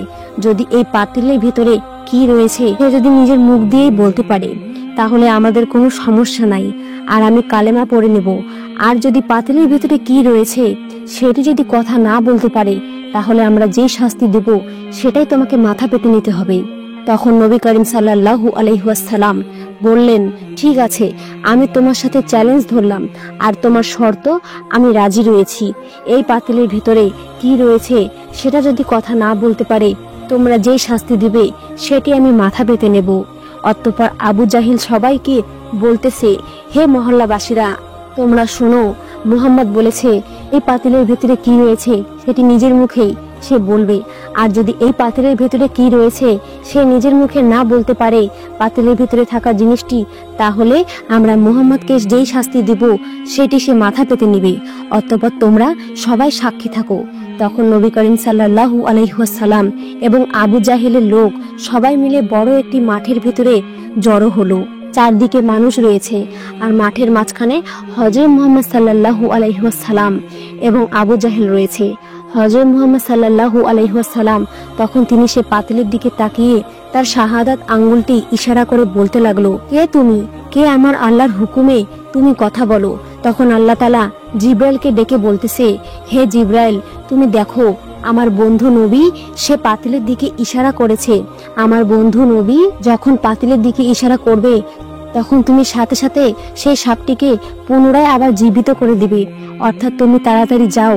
অতঃপর আল্লাহ তাআলার হুকুমে হারেসাকে আবার পুনরায় জীবিত করা হয় পাতিলের ভিতরে। হারেসা সাপ বসে রয়েছে। আমার নবী যখন শাহাদাত আঙ্গুলটি পাতিলের দিকে দেখিয়ে বলতে লাগলো, কে তুমি? কে আল্লাহর হুকুমে কথা বলো? এবার সাপ কান্না করতে করতে বলতেছে, নবী গো, আমি হলাম মুসা নবীর উম্মত, আমার নাম হচ্ছে হারেসা। হে নবী, আমি আপনার কাছে আসতে গিয়ে মদিনা থেকে বুকের উপর ভর করে হাঁটতে হাঁটতে 6 মাস পর্যন্ত হাঁটার কারণে অনেক ক্লান্ত হয়ে গিয়েছিলাম। তখন আমি এই বেঈমানের বাড়ির সামনে একটু আশ্রয় নিয়েছিলাম, একটু ঘুমিয়ে পড়েছিলাম। এই বেঈমান সকালবেলা আমাকে দেখার পর আমাকে বেঁধে অনেক মেরেছিল। আমি অনেক বুঝিয়েছিলাম আপনার কাছে আসার জন্য, একটু আমাকে সুযোগ দেওয়ার জন্য, কিন্তু এই বেঈমান আমার কোনো কথা শোনে নাই। সে আমাকে রাত দিন আঘাত করেছে এবং আমাকে মেরে ফেলেছে। একটি পর্যায়ে সে আমাকে জ্বালিয়ে দিয়েছিল। তখন হযরত মুহাম্মদ সাল্লাল্লাহু আলাইহি ওয়াসাল্লাম আবু জাহেলের দিকে তাকিয়ে বলতেছে, তুমি কি দেখেছো? তোমার পাতিলের ভিতরে কি রয়েছে? তখন আবু জাহেল তার হাত থেকে পাতিলটি ফেলে দেয়, আর পাতিলটি ভেঙে সাপটি পাতিল থেকে বেরিয়ে গিয়েছে এবং এবার সাপ আবু জাহেলকে মারার জন্য দৌড়ে গেল। তখন আবু জাহেলও দৌড়াতে লাগলো। তখন আবু জাহেল বলতে লাগলো, ও মুহাম্মদ, তাড়াতাড়ি তোমার সাপকে থামাও। তখন হযরত মুহাম্মদ সাল্লাল্লাহু আলাইহি ওয়াসাল্লাম সাপকে বলল, হে হারেসা। তখন হারেসা সাপ বলল, নবী গো, আমি আপনার নামটি কাটার কারণে আমি অপরাধী হয়ে গিয়েছি। ও নবী গো, এই বেঈমান আমাকে এতটা আঘাত করেছে, তাই আমি একে মেরে ফেলতে চাই, আমি একে ধ্বংস করে ফেলতে চাই। আমার নবী তখন হারেসাকে বলতেছে, হারেসা দাঁড়া দাঁড়া, মারিস না। এবার আবু জাহেল বলতে লাগলো, মুহাম্মদ, কিছুই তো বুঝি না, আমার মনে হয় তোমার সাপ আমাকে মেরে ফেলবে। এই বলে আবু জাহেল আবার দৌড়াতে লাগলো। তখন সাপ আবু জাহেলের পিছে পিছে দৌড়াতে লাগলো। আমার নবী যখন বলতেছে, হারেসা থাম, তখন হারেসা একবার পিছনের দিকে তাকায়, আবার সামনের দিকে তাকায়, আর জিহ্বাটা বের করে বারে বারে কান্না করে। কোনো মানুষ যদি গুই সাপকে তাড়া করে, তখন গুই সাপ একবার সামনের দিকে তাকায়, আবার পিছনের দিকে তাকায়, জিহ্বাটা বারবার বের করে। এই হারেসা থেকে এই নমুনাটি এসেছে। তখন হযরত মুহাম্মদ সাল্লাল্লাহু আলাইহি ওয়াসাল্লাম বলতে লাগলো, হে হারেসা, আমার কাছে মাপ চাওয়ার জন্য এতদিন এত কষ্ট করেছো, আমি নবী তোমাকে মাফ করে দিলাম। তখন হারেসা কান্না করতেছে আর বলতেছে, হে নবী, আপনি আমাকে মাফ করেছেন, আমার জীবন ধন্য হয়ে গিয়েছে। এই বলে হারেসা পচা পানির দিকে রওনা করলো। গুই সাপও কিন্তু ময়লা আবর্জনার ভিতরে থাকে, ভালো জায়গায় থাকে না। এইবার হারেসা আমার নবীর দিকে একবার পিছনে তাকায়, আবার সামনের দিকে তাকায়। তখন আমার নবী হযরত মুহাম্মদ সাল্লাল্লাহু আলাইহি ওয়াসাল্লাম হারেসাকে ডেকে বলল, হে হারেসা, তুই কি মানুষ হবিনি?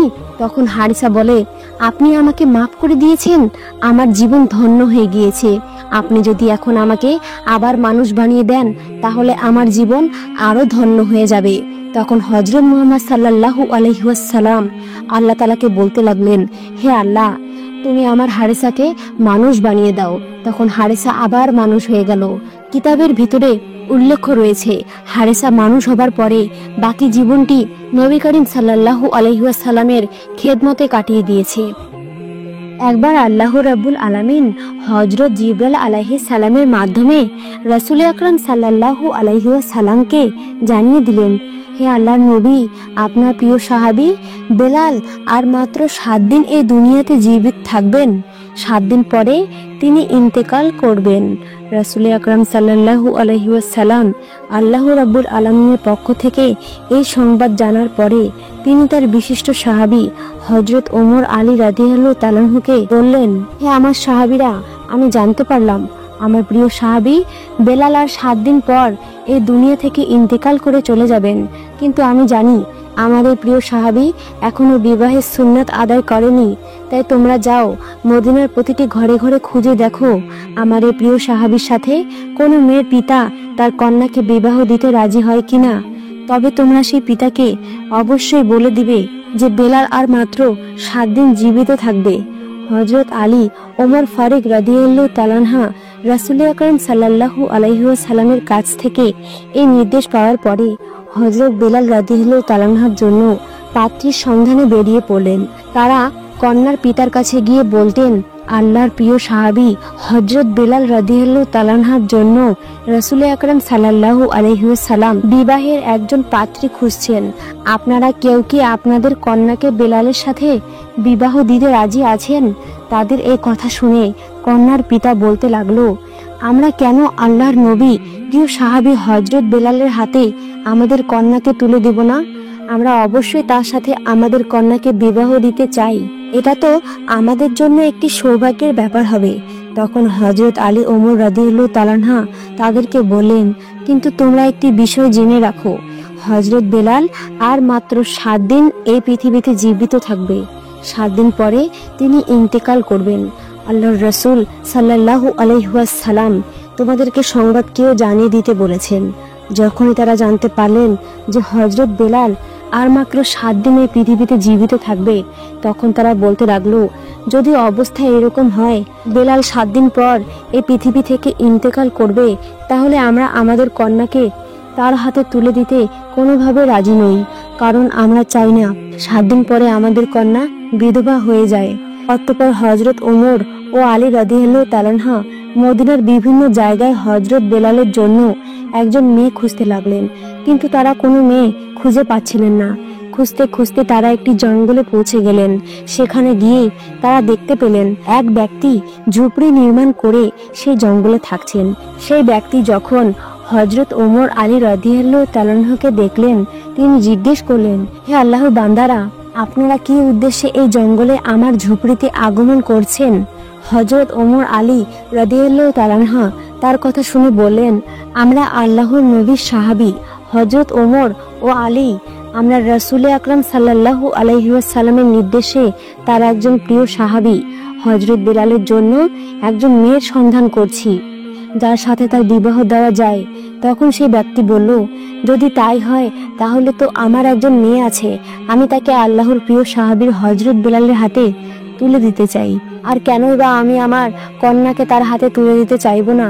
কারণ তিনি তো আল্লাহর নবীর একজন প্রিয় সাহাবী।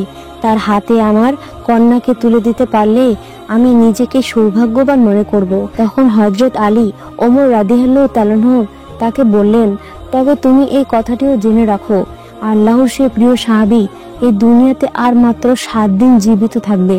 7 দিন পরেই তিনি ইন্তেকাল করবেন। যখন সেই ব্যক্তি তাদের কাছ থেকে সংবাদ জানতে পারলেন, তখন তিনি বললেন, যদি মাত্র 7 দিনে এই পৃথিবীতে তিনি জীবিত থাকেন, তাহলে আমি আমার কন্যাকে তার হাতে তুলে দিতে চাই না। কারণ আমি চাই না মাত্র 7 দিনের মধ্যেই আমার কন্যা বিধবা হয়ে যাক। আল্লাহর নবীর প্রিয় সাহাবী ও সেই ব্যক্তির মধ্যকার এই কথাগুলি দূরে দাঁড়িয়ে তার কন্যা শুনছিলেন। তার কন্যাটি যখন দেখলেন তার পিতা আল্লাহর নবীর সাহাবীর সাথে তার বিবাহের কথা বাতিল করে দিচ্ছেন, তখন সে ডাক দিয়ে বললেন, আব্বাজান, আমি এই বিবাহে রাজি আছি। আপনি কিভাবে এমন বিবাহের পয়গাম প্রত্যাখ্যান করতে পারেন, যে পয়গাম আল্লাহর নবী সাল্লাল্লাহু আলাইহি ওয়াসাল্লাম সরাসরি নিজে থেকে পাঠিয়েছেন? আব্বাজান, আমার জীবনে যত কষ্টই হোক না কেন, আমি চাই রাসূল আকরাম সাল্লাল্লাহু আলাইহি ওয়াসাল্লামের এই নির্দেশটি পালন করতে। এরপর আল্লাহর নবীর প্রিয় সাহাবী হযরত বেলালের সাথে সে কন্যার বিবাহ হয়ে গেল। হযরত বেলাল রাদিয়াল্লাহু তাআলা আনহু তখন তাকে জিজ্ঞেস করলেন, হে আল্লাহর বান্দি, তুমি এই কথা জানার পরেও কেন আমাকে বিবাহ করলে, যা আমি কেবলমাত্র 7 দিন পৃথিবীতে জীবিত থাকব? 7 দিন পরে তো তুমি বিধবা হয়ে যাবে। তখন সেই মেয়েটি উত্তর দিলেন, হে আল্লাহর প্রিয় সাহাবী, যদিও 7 দিন পরে আমি বিধবা হয়ে যাই, তারপরেও আমি আমার জীবন দিয়ে রাসূল আকরাম সাল্লাল্লাহু আলাইহি ওয়াসাল্লামের একটি নির্দেশ পালন করতে পেরেছি। এই জন্য আমি আমার নিজেকে ধন্য মনে করছি। আর আপনার মতো আল্লাহর নবীর একজন প্রিয় সাহাবীকে আমার স্বামী হিসাবে পাওয়া তো আমার পরম সৌভাগ্যের ব্যাপার। হযরত বেলাল রাদিয়াল্লাহু তাআলা আনহু যেই দিন ইন্তেকাল করবে, সেই দিন তিনি তার বিবিকে বললেন, বিবি, আজ রাতেই তো আমি ইন্তেকাল করব। ইন্তেকালের পূর্বে আমার মনে চাচ্ছে কিছু রুটি ভক্ষণ করার। অতএব তুমি যাও, প্রতিবেশীর বাড়ি থেকে কিছুটা আটা এনে আমার জন্য কয়েকটা রুটি তৈরি করো। হযরত বেলাল রাদিয়াল্লাহু তাআলা আনহু স্ত্রী তার কথা মতো 7টি রুটি তৈরি করে তার সামনে পরিবেশন করলেন। এমন সময় একজন ভিক্ষুক দরজায় এসে ডাক দিয়ে বললেন, হে গৃহকর্তা, আজ কয়েকদিন যাবত আমি কিছুই ভক্ষণ করিনি, ক্ষুধায় আমার পেটে আগুন লেগে গেছে, দয়া করে আমাকে কিছু খাবার ভিক্ষা দান করুন। হযরত বেলাল রাদিয়াল্লাহু তাআলা আনহু যখন দেখলেন তার দরজার সামনে একজন ভিক্ষুক খাবার প্রার্থনা করছে, তখন তিনি তার মৃত্যুর আগের শেষ ইচ্ছাটা পূরণ না করে সবগুলো রুটি সেই ভিক্ষুককে দান করে দিলেন। ফকির হযরত বেলাল রাদিয়াল্লাহু তাআলা আনহুর দরজার সামনে সেই রুটিগুলি খেতে বসলেন। যখন হযরত বেলাল রাদিয়াল্লাহু তাআলা আনহুর মৃত্যুর সময় ঘনিয়ে আসলো, তখন হযরত আজরাইল আলাইহিস সালাম তার জান কবজ করার জন্য তার দরজার সামনে উপস্থিত হলেন। কিন্তু হযরত বেলাল রাদিয়াল্লাহু তাআলা আনহুর দরজার সামনে উপস্থিত হয়ে দেখতে পেলেন এক ফকির ঘরের ভিতরে যাওয়ার পথ আটকে বসে আছে। তখন হযরত আজরাইল আলাইহিস সালাম সেই ফকিরকে লক্ষ্য করে বললেন, এই ফকির, তুই এখানে পথ আটকে বসে আছিস কেন? আমাকে ঘরে প্রবেশ করতে দে। আল্লাহ রাব্বুল আলামিন আদেশ করেছেন যেন আমি বেলালের জান কবজ করে নিয়ে যাই। তখন সেই ফকির আজরাইল আলাইহিস সালামকে বলল, হে আজরাইল, তুই কি জানিস না খানা খাওয়ার সময় কাউকে বিরক্ত করতে হয় না? তুই কি দেখতে পাচ্ছিস না আমি এখানে বসে খানা খাচ্ছি? হযরত আজরাইল আলাইহিস সালাম যখন দেখলেন ফকির কোনোভাবে তার পথ ছাড়ছে না, তখন তিনি আল্লাহ রাব্বুল আলামিনের কাছে গিয়ে বললেন, হে পরওয়ারদিগার, আমি আপনার হুকুমে আপনার বান্দা বেলালের জান কবজ করতে গিয়েছি, কিন্তু সেখানে গিয়ে দেখি এক ফকির বেলালের ঘরের দরজায় পথ আটকে বসে আছে। আমি তার কারণে বেলালের ঘরে প্রবেশ করতে পারছি না এবং তার জান কবজ করতে পারছি না। তখন আল্লাহ রাব্বুল আলামিন আজরাইল আলাইহিস সালামকে বললেন, হে আজরাইল, আমার যে বান্দা বেলালের দরজার সামনে বসে আছে সে আমার অত্যন্ত প্রিয় ভালোবাসার পাত্র। খবরদার, তুই তার সাথে কোনো রকম বেয়াদবি করিস না। এখন গিয়ে তুই আদবের সাথে তাকে জিজ্ঞেস কর সে কি চায়। যদি তার কোনো দাবি থাকে তুই তার দাবি পূরণ কর, তারপরেই হযরত বেলালের জান কবজ করে নিয়ে আসিস। আল্লাহ রাব্বুল আলামিনের এই নির্দেশ পেয়ে হযরত আজরাইল আলাইহিস সালাম আবার হযরত বেলাল রাদিয়াল্লাহু তাআলা আনহুর দরজার সামনে আসলেন তার জান কবজ করার জন্য।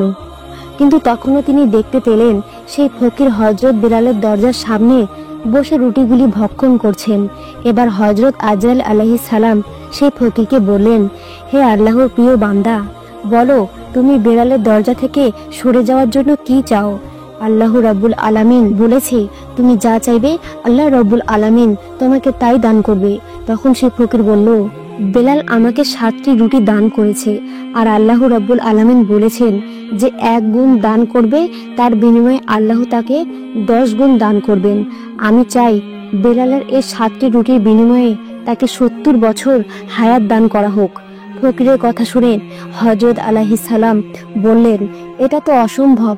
আল্লাহ রাব্বুল আলামিন আমাকে জান কবজ করার নির্দেশ দিয়েছেন, অতএব আমাকে তার জান কবজ করে আল্লাহ রাব্বুল আলামিনের হুকুম পালন করতেই হবে। তুমি এছাড়া অন্য কিছু চাও? এছাড়া তুমি যা চাইবে আল্লাহ রাব্বুল আলামিন তোমাকে তাই দান করবেন। তখন সে ফকির বলল, আমি এছাড়া অন্য কিছুই চাই না। দুনিয়ার কোনো ধন সম্পদ, পার্থিব সুখ শান্তির কোনো আশা আমার নেই। আমি চাই আল্লাহর সাহাবী হযরত বেলালের হায়াত 70 বছর পর্যন্ত বৃদ্ধি করে দেওয়া হোক। হযরত আজরাইল আলাইহিস সালাম বলেন, তোমার এই দাবি কোনোভাবেই আমি পূরণ করতে পারবো না। আল্লাহ রাব্বুল আলামিন আমাকে তার জান কবজ করার নির্দেশ দিয়েছেন, অতএব আমাকে তার জান কবজ করতেই হবে। তখন সে ফকির বলল, আজরাইল, আল্লাহ তাআলা পারে না এমন কোনো কাজ নেই।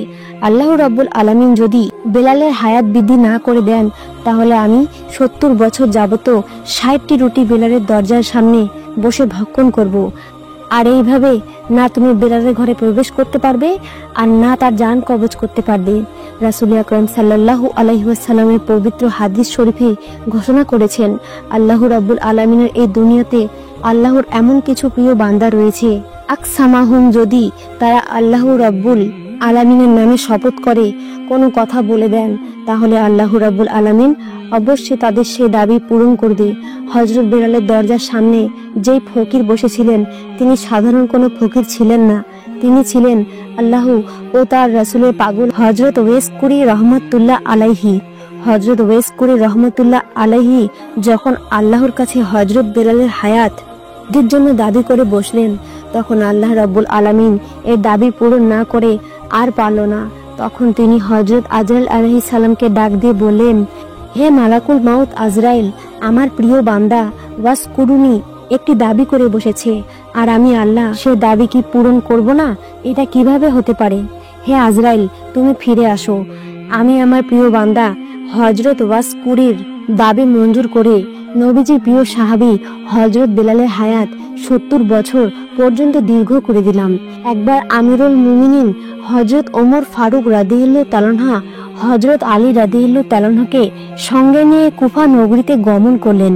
তিনি কুফা নগরীতে গিয়ে কুফার আদিবাসীদেরকে লক্ষ্য করে বললেন, হে কুফাবাসীরা, তোমরা কি কেউ আমাকে উস্কুনির সংবাদ দিতে পারো? হুজুর আকরাম সাল্লাল্লাহু আলাইহি ওয়াসাল্লামের একটি বিশেষ নির্দেশ পালন করার জন্য আল্লাহর প্রিয় বান্দার সাথে আমাদের দেখা করা একান্ত প্রয়োজন। তখন কুফার আদিবাসীরা বলল, হুজুর, আমরা এমন কোনো ব্যক্তিকে চিনি না।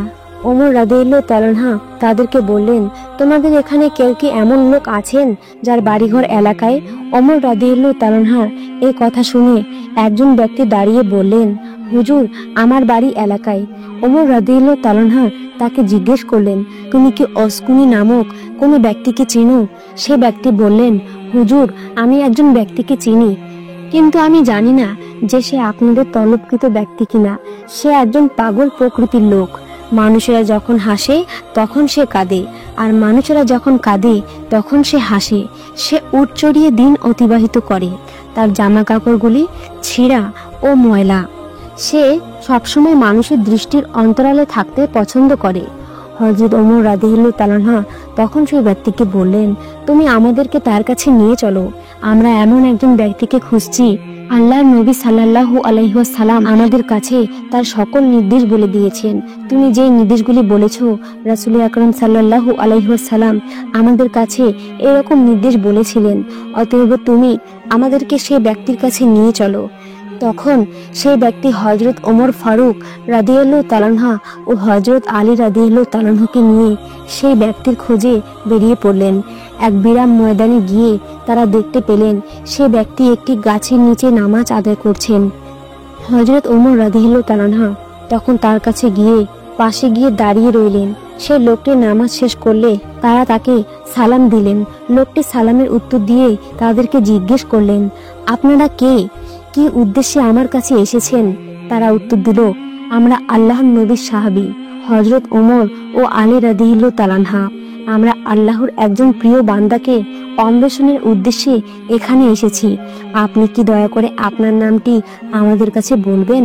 তখন সেই ব্যক্তি বলল, আমার নাম আব্দুল্লাহ, অর্থাৎ আমি আল্লাহর বান্দা। হযরত ওমর রাদিয়াল্লাহু তাআলা বললেন, আমরা তো সবাই আব্দুল্লাহ নামটি জানি। আমি আপনার কাছে সেই নামটি জানতে চাচ্ছি, যে নামটি আপনার বাবা মা আপনার জন্য রেখেছিলেন। তখন সেই ব্যক্তি বলল, আমার বাবা মা আমার জন্য ওয়াস নাম রেখেছিল এবং লোকেরা আমাকে কর এলাকার আদিবাসী হওয়ার কারণে অসরুনি বলে ডাকে। তখন ওমর রাদিয়াল্লাহু তাআলা আদবের সাথে তাকে বললেন, হে আল্লাহর বান্দা, আপনি কি দয়া করে আপনার ডান হাতটি আমাদেরকে দেখাবেন? ওয়াসকুরিনি রহমতুল্লাহ আলাইহি তখন হযরত ওমর ও আলী রাদিয়াল্লাহু তাআলার দিকে ডান হাতটি এগিয়ে দিলেন। তারা দেখতে পেলেন তার ডান হাতে কুষ্ঠ রোগের একটি সাদা চিহ্ন রয়েছে। রাসূল আকরাম সাল্লাল্লাহু আলাইহি ওয়াসাল্লাম তার নির্দেশগুলি বলার সময় এই নির্দেশগুলিও বলে দিয়েছিলেন। তখন তারা দুজনে তার হাতে চুম্বন দিয়ে বললেন, হে আল্লাহর প্রিয় বান্দা, আমরা তো আপনার খোঁজে এসেছিলাম। তখন তিনি তাদেরকে জিজ্ঞেস করলেন, কেন আপনারা এত কষ্ট করি আমাকে অন্বেষণ করে বের করেছেন? তখন তারা বললেন, হুজুর আকরাম সাল্লাল্লাহু আলাইহি ওয়াসাল্লাম তার ইন্তেকালের পূর্বে আমাদেরকে একটি নসিহত করে গেছেন। তিনি তার পবিত্র জুব্বা মুবারক আমাদের হাতে দিয়ে বলে গেছেন আমরা যেন এটি আপনার কাছে পৌঁছে দেই। এবং তিনি আরো বলেছেন, তোমরা ওয়াসকুরুনিকে বলবে তিনি যেন আমার উম্মতের জন্য দোয়া করে। ওয়াসকুরুনি রহমতুল্লাহ আলাইহি বললেন, আপনারা হলেন রাসূল আকরাম সাল্লাল্লাহু আলাইহি ওয়াসাল্লামের প্রিয় সাহাবী। দোয়া করার জন্য তো আপনারাই আমার চেয়ে অধিক উপযুক্ত ব্যক্তি। অতএব আপনারা তার উম্মতের জন্য দোয়া করুন। তারা বললেন, আমরা তো সবসময় রাসূল আকরাম সাল্লাল্লাহু আলাইহি ওয়াসাল্লামের উম্মতের জন্য দোয়া করি। আল্লাহর নবী বিশেষ করে আপনার কাছে এই অনুরোধটি করার জন্য বলেছেন। ওয়াসকুরুনি রহমতুল্লাহ আলাইহি বলেন, হে নবীর প্রিয় সাহাবীরা, তার পবিত্র জুব্বা মোবারকের মতো রক্ষা করার ক্ষমতা কি আমার রয়েছে? আমি তো একজন পাপী এবং পাগল মানুষ, কিভাবে আমি তার পবিত্র জুব্বা মুবারকের মতো মর্যাদা রক্ষা করব। তারা বললেন, রাসূল আকরাম সাল্লাল্লাহু আলাইহি ওয়াসাল্লাম আপনার কাছে যেহেতু এই জুব্বা মুবারক পাঠিয়েছেন, অতএব তিনি অবশ্যই জানতেন আল্লাহর কাছে আপনি কতটা দামি। দয়া করে আপনি তার জুব্বা মুবারক গ্রহণ করুন এবং তার গুনাহগার উম্মতের জন্য দোয়া করুন। তখন হযরত ওয়াসকরুনি রহমতুল্লাহ আলাইহি তাদের কাছ থেকে রাসূল আকরাম সাল্লাল্লাহু আলাইহি ওয়াসাল্লামের পাঠানো জুব্বা মুবারক গ্রহণ করলেন এবং তিনি তাদেরকে বললেন, আপনারা এখানে একটু দাঁড়িয়ে থাকুন, আমি একান্ত নিবৃত্তে আমার দয়াময় প্রভুর সাথে কিছুক্ষণ কথা বলে নিই। এরপরে রহমতুল্লাহ আলাইহি হযরত আলী ওমর রাদিয়াল্লাহু তাআলা আনহুকে সে স্থানে দাঁড় করিয়ে রেখে একটু দূরে সরে গেলেন। অতঃপর তিনি সেজদায় পড়েন, আল্লাহ রাব্বুল আলামিনের দরবারে কাঁদতে লাগলেন, হে আল্লাহ, তোমার প্রিয় হাবিব আমার কাছে তার জুব্বা মোবারক পাঠিয়েছেন এবং তিনি বলেছেন আমি যেন তার গুনাহগার উম্মতের জন্য দোয়া করি। তোমার হাবিব তার দায়িত্ব পালন করেছে। হযরত আলী ওমর রাদিয়াল্লাহু তাআলা আনহুকে তিনি একটি দায়িত্ব দিয়েছিলেন, তারাও তাদের দায়িত্ব পালন করেছে এবং আপনার প্রিয় হাবিব আমাকেও একটি দায়িত্ব দিয়েছেন, তা হলো আমি যেন তার গুনাহগার উম্মতের জন্য দোয়া করি। হে আল্লাহ, আমি আপনার প্রিয় হাবিবের নির্দেশে আপনার দরবারে তার গুনাহগার উম্মতের জন্য দোয়া করছি। দয়াময় আপনি তার সকল গুনাহগার উম্মতকে ক্ষমা করে দিন। ওয়াসকরুনি রহমতুল্লাহ আলাইহির এই মোনাজাতের পরিপ্রেক্ষিতে আল্লাহ রাব্বুল আলামিন বলেন, হে ওয়েস, তুমি সিজদা থেকে মাথা উঠাও, তোমার এই দোয়ার বরকতে আমি উম্মতে মুহাম্মাদের একটি অংশকে ক্ষমা করে দিলাম। রহমতুল্লাহ আলাইহি বলেন, হে আল্লাহ, আপনি যতক্ষণ পর্যন্ত তার তামাম উম্মতে মুহাম্মাদিকে ক্ষমা করবেন ততক্ষণ পর্যন্ত আমি সিজদা থেকে মাথা উঠাবো না এবং আপনার প্রিয় হাবিবের জুব্বা মুবারক পরিধান করব না। তখন আল্লাহ রাব্বুল আলামিন বলেন, হে ওয়াইস, তোমার দোয়ার কারণে আমি উম্মতে মুহাম্মাদের 1/3 অংশের গুনাহ মাফ করে দিলাম। তুমি সিজদা থেকে মাথা উঠাও। তুমি সেজদা থেকে মাথা উঠাওনি? রহমতুল্লাহ আলাইহি বললেন, হে আল্লাহ, যতক্ষণ না আমি আপনার প্রিয় হাবিবের সমস্ত উম্মতের গুনাহগুলো মাফ করবেন ততক্ষণ পর্যন্ত আমি সেজদা থেকে মাথা উঠাবো না এবং আপনার প্রিয় হাবিবের জুব্বা মুবারক আমি গায়ে দিব না। তখন আল্লাহ রাব্বুল আলামিন বললেন, হে ওয়াইস, তোমার দোয়ার কারণে আমি অর্ধেক উম্মতের মুহাম্মাদের গুনাহ মাফ করে দিলাম। তুমি সেজদা থেকে মাথা উঠাও। রহমতুল্লাহ আলাইহি পুনরায় আল্লাহ রাব্বুল আলামিনের দরবারে আরজ করলেন, হে আল্লাহ, আপনি তামাম উম্মতে মুহাম্মাদের গুনাহগুলো মাফ করে দিন, তখনই কেবল আমি সিজদা থেকে মাথা উঠাবো। ওইদিকে দূরে দাঁড়িয়ে থাকা হযরত ওমর ও আলী রাদিয়াল্লাহু তাআলা আনহু অনেকক্ষণ পর্যন্ত দাঁড়িয়ে থাকার কারণে রক্তবোধ করলেন। তখন তারা হযরত ওয়াসকরুনি রহমতুল্লাহ আলাইহির কাছে গিয়ে দেখতে চাইলেন আসলে তিনি কি করছে। যখন হযরত ওমর ও আলী রাদিয়াল্লাহু তাআলা আনহু ওয়াসকরুনি রহমতুল্লাহ আলাইহির কাছে গিয়ে আসলেন তখন তার ধ্যান ভঙ্গ হয়ে গেল। আশিক মাসুকের প্রেম বন্ধন ছিন্ন হয়ে গেল। তখন তিনি অত্যন্ত আফসোস নিয়ে হযরত ওমর আলী রাদিয়াল্লাহু তাআলা আনহুকে বললেন, আপনারা যদি আরেকটু পরে আসতেন তাহলে আমি সমস্ত উম্মতে মুহাম্মাদের গুনাহ বলিকে মাফ করে নিতে পারতাম। আপনারা আমার কাছে এগিয়ে আসায় আমার ধ্যান ভঙ্গ হয়ে গিয়েছে, যার কারণে আমি আল্লাহ রাব্বুল আলামিনের কাছ থেকে সমস্ত উম্মতের মুহাম্মাদের গুনাহগুলো মাফ করে নিতে পারলাম না। তখন তারা আফসোসের সাথে আল্লাহ রাব্বুল আলামিনের দরবারে তওবা করে ফরিয়াদ করলেন, হে আল্লাহ, আপনার প্রিয় বান্দার ধ্যান ভঙ্গ করার জন্য আপনি আমাদেরকে ক্ষমা করে দিন। এরপরে হযরত আলী রাদিয়াল্লাহু তাআলা আনহু ওয়াসকরুনি রহমতুল্লাহ আলাইহিকে বললেন, হে আল্লাহর বান্দা, আল্লাহর রাসূলকে কতটা ভালোবাসেন, তারপরেও কেন আপনি তার জীবদ্দশায় মদিনায় এসে তার সাথে সাক্ষাৎ করেননি? ওয়াসকরুনি রহমতুল্লাহ আলাইহি তখন তাদেরকে জিজ্ঞেস করলেন, আপনারা তো সবসময় রাসূল আকরাম সাল্লাল্লাহু আলাইহি ওয়াসাল্লামের পাশেই ছিলেন, আচ্ছা বলুন তো, তার চেহারা মোবারকে যে ভুরুগুলো ছিল সেইগুলো কি জোড়া লাগানো ছিল, না তার মাঝে কোনো ফাঁকা স্থান ছিল? হে আল্লাহ প্রিয় বান্দা, রাসূল সাল্লাল্লাহু আলাইহি ওয়াসাল্লামের সম্মান ও মর্যাদার দিকে লক্ষ্য করে আমরা কখনোই তার চেহারার দিকে তাকাতে পারতাম না। তখনই রহমতুল্লাহ আলাইহি তাদেরকে বললেন, হে নবীর প্রিয় সাহাবীরা, কিন্তু আমি কখনো নবীকে দেখিনি, তারপরেও তোমাদেরকে বলে দিচ্ছি, রাসূল আকরাম সাল্লাল্লাহু আলাইহি ওয়াসাল্লামের চেহারায় ভুরু মুবারকগুলি একাত্রে জোড়া লাগানো ছিল। মূলত রাসূল আকরাম সাল্লাল্লাহু আলাইহি ওয়াসাল্লামকে দেখার প্রবল বাসনা আমার মনেও ছিল, কিন্তু আমার একজন বৃদ্ধা অসুস্থ মা ছিল। তার সেবা যত্ন করার মতো আমি ছাড়া এই পৃথিবীতে আর কেউই ছিল না। তাই তাকে ফেলে রাসূলের সাক্ষাৎ করার জন্য আমি কখনোই যেতে পারিনি। এরপর হযরত ওমর রাদিয়াল্লাহু তাআলা আনহু ওয়াসকরুনি রহমাতুল্লাহ আলাইহির কাছে আরজ করলেন, আপনি আমার জন্য আল্লাহর কাছে একটু দোয়া করুন। ওয়াসকরুনি রহমাতুল্লাহ আলাইহি বললেন, আমি কোনো ব্যক্তি বিশেষের জন্য দোয়া করি না, আমি আল্লাহর কাছে প্রতি নামাজের পরে দোয়া করি। তোমার প্রিয় হাবিবের যে সকল উম্মতের ঈমান নিয়ে দুনিয়া থেকে বিদায় গ্রহণ করবে তাদেরকে তুমি ক্ষমা করে দাও। অতএব আপনি যদি ঈমান নিয়ে এই দুনিয়া থেকে বিদায় গ্রহণ করতে পারেন তাহলে আমার এই দোয়া পরকালে আপনাকে খুঁজে নেবে।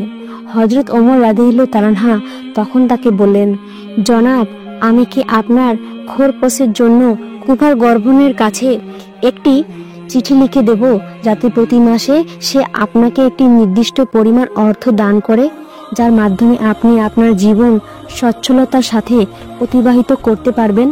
তখন ওয়াসকরুনি রহমাতুল্লাহ আলাইহি ওমর রাদিয়াল্লাহু তাআলা আনহুকে 2টি দিরহাম দেখিয়ে বললেন, এই 2টি দিরহাম আমি উঠে চড়ে উপার্জন করেছি। আপনি কি আমাকে নিশ্চয়তা দিতে পারবেন যে 2টি দিরহাম খরচ করার জন্য আমি জীবিত থাকতে পারবো? আর যদি আপনি আমার বেঁচে থাকার নিশ্চয়তা দিতে না পারেন তাহলে আপনার নজর আনার কোনো প্রয়োজন আমার নেই। হযরত ওমর ফারুক রাদিয়াল্লাহু তাআলা আনহু তখন তার কথা শুনে অজর নয়নে কাঁদতে লাগলেন। অতঃপর তিনি বললেন, হে আল্লাহর বান্দা, এই পৃথিবীতে কে কার মৃত্যুর গ্যারান্টি দিতে পারে? হায় আফসোস, আমরা দুনিয়াকে নিয়ে কতটা ব্যস্ত পাগল হয়ে গিয়েছি। আপনাদের মতো আল্লাহর প্রিয় বান্দারা রয়েছেন বিধায় আল্লাহ রাব্বুল আলামিন আপনাদের উসিলায় আমাদেরকে রিজিক দান করেছেন। যদি এই পৃথিবীতে আপনাদের মতো বান্দা না থাকতো তাহলে হয়তো আল্লাহ রাব্বুল আলামিন আমাদেরকে এক ফোঁটা পানিও রিজিক হিসেবে দান করতেন না। তখন ওয়াসকরুনি রহমাতুল্লাহ আলাইহি তাদেরকে বললেন, এবার আপনারা আমাকে বিদায় দান করুন। আমি লোক চক্ষের অন্তরালে থাকতে সবসময় পছন্দ করি। ওমর রাদিয়াল্লাহু তাআলা আনহু তাকে বললেন, হে আল্লাহর প্রিয় বান্দা, কখনো যদি আপনার কোনো প্রয়োজন হয় তাহলে আমাদেরকে স্মরণ করবেন। ওয়াসকরুনি রহমাতুল্লাহ আলাইহি বললেন, হে আল্লাহর নবীর প্রিয় সাহাবী, আল্লাহ রাব্বুল আলামিন আমার উত্তম অভিভাবক। আমি সবসময় আমার সকল প্রয়োজন তার কাছেই ব্যক্ত করি, পৃথিবীর কোনো শ্রেষ্ঠ মাখলুকের কাছে ব্যক্ত করি না। এই বলে ওয়াসকরুনি রহমাতুল্লাহ আলাইহি তাদের কাছ থেকে বিদায় গ্রহণ করলেন। প্রিয় বন্ধুরা, এই ছিল আমার আজকের ভিডিওটি কেমন লেগেছে অবশ্যই আমাকে কমেন্ট করে জানাবেন। আরও নতুন নতুন ভিডিও পেতে আমার চ্যানেলটিকে সাবস্ক্রাইব করে পাশে থাকবেন। দেখা হবে পরবর্তী ভিডিওতে। সেই পর্যন্ত ভালো থাকুন, সুস্থ থাকুন। আল্লাহ হাফেজ।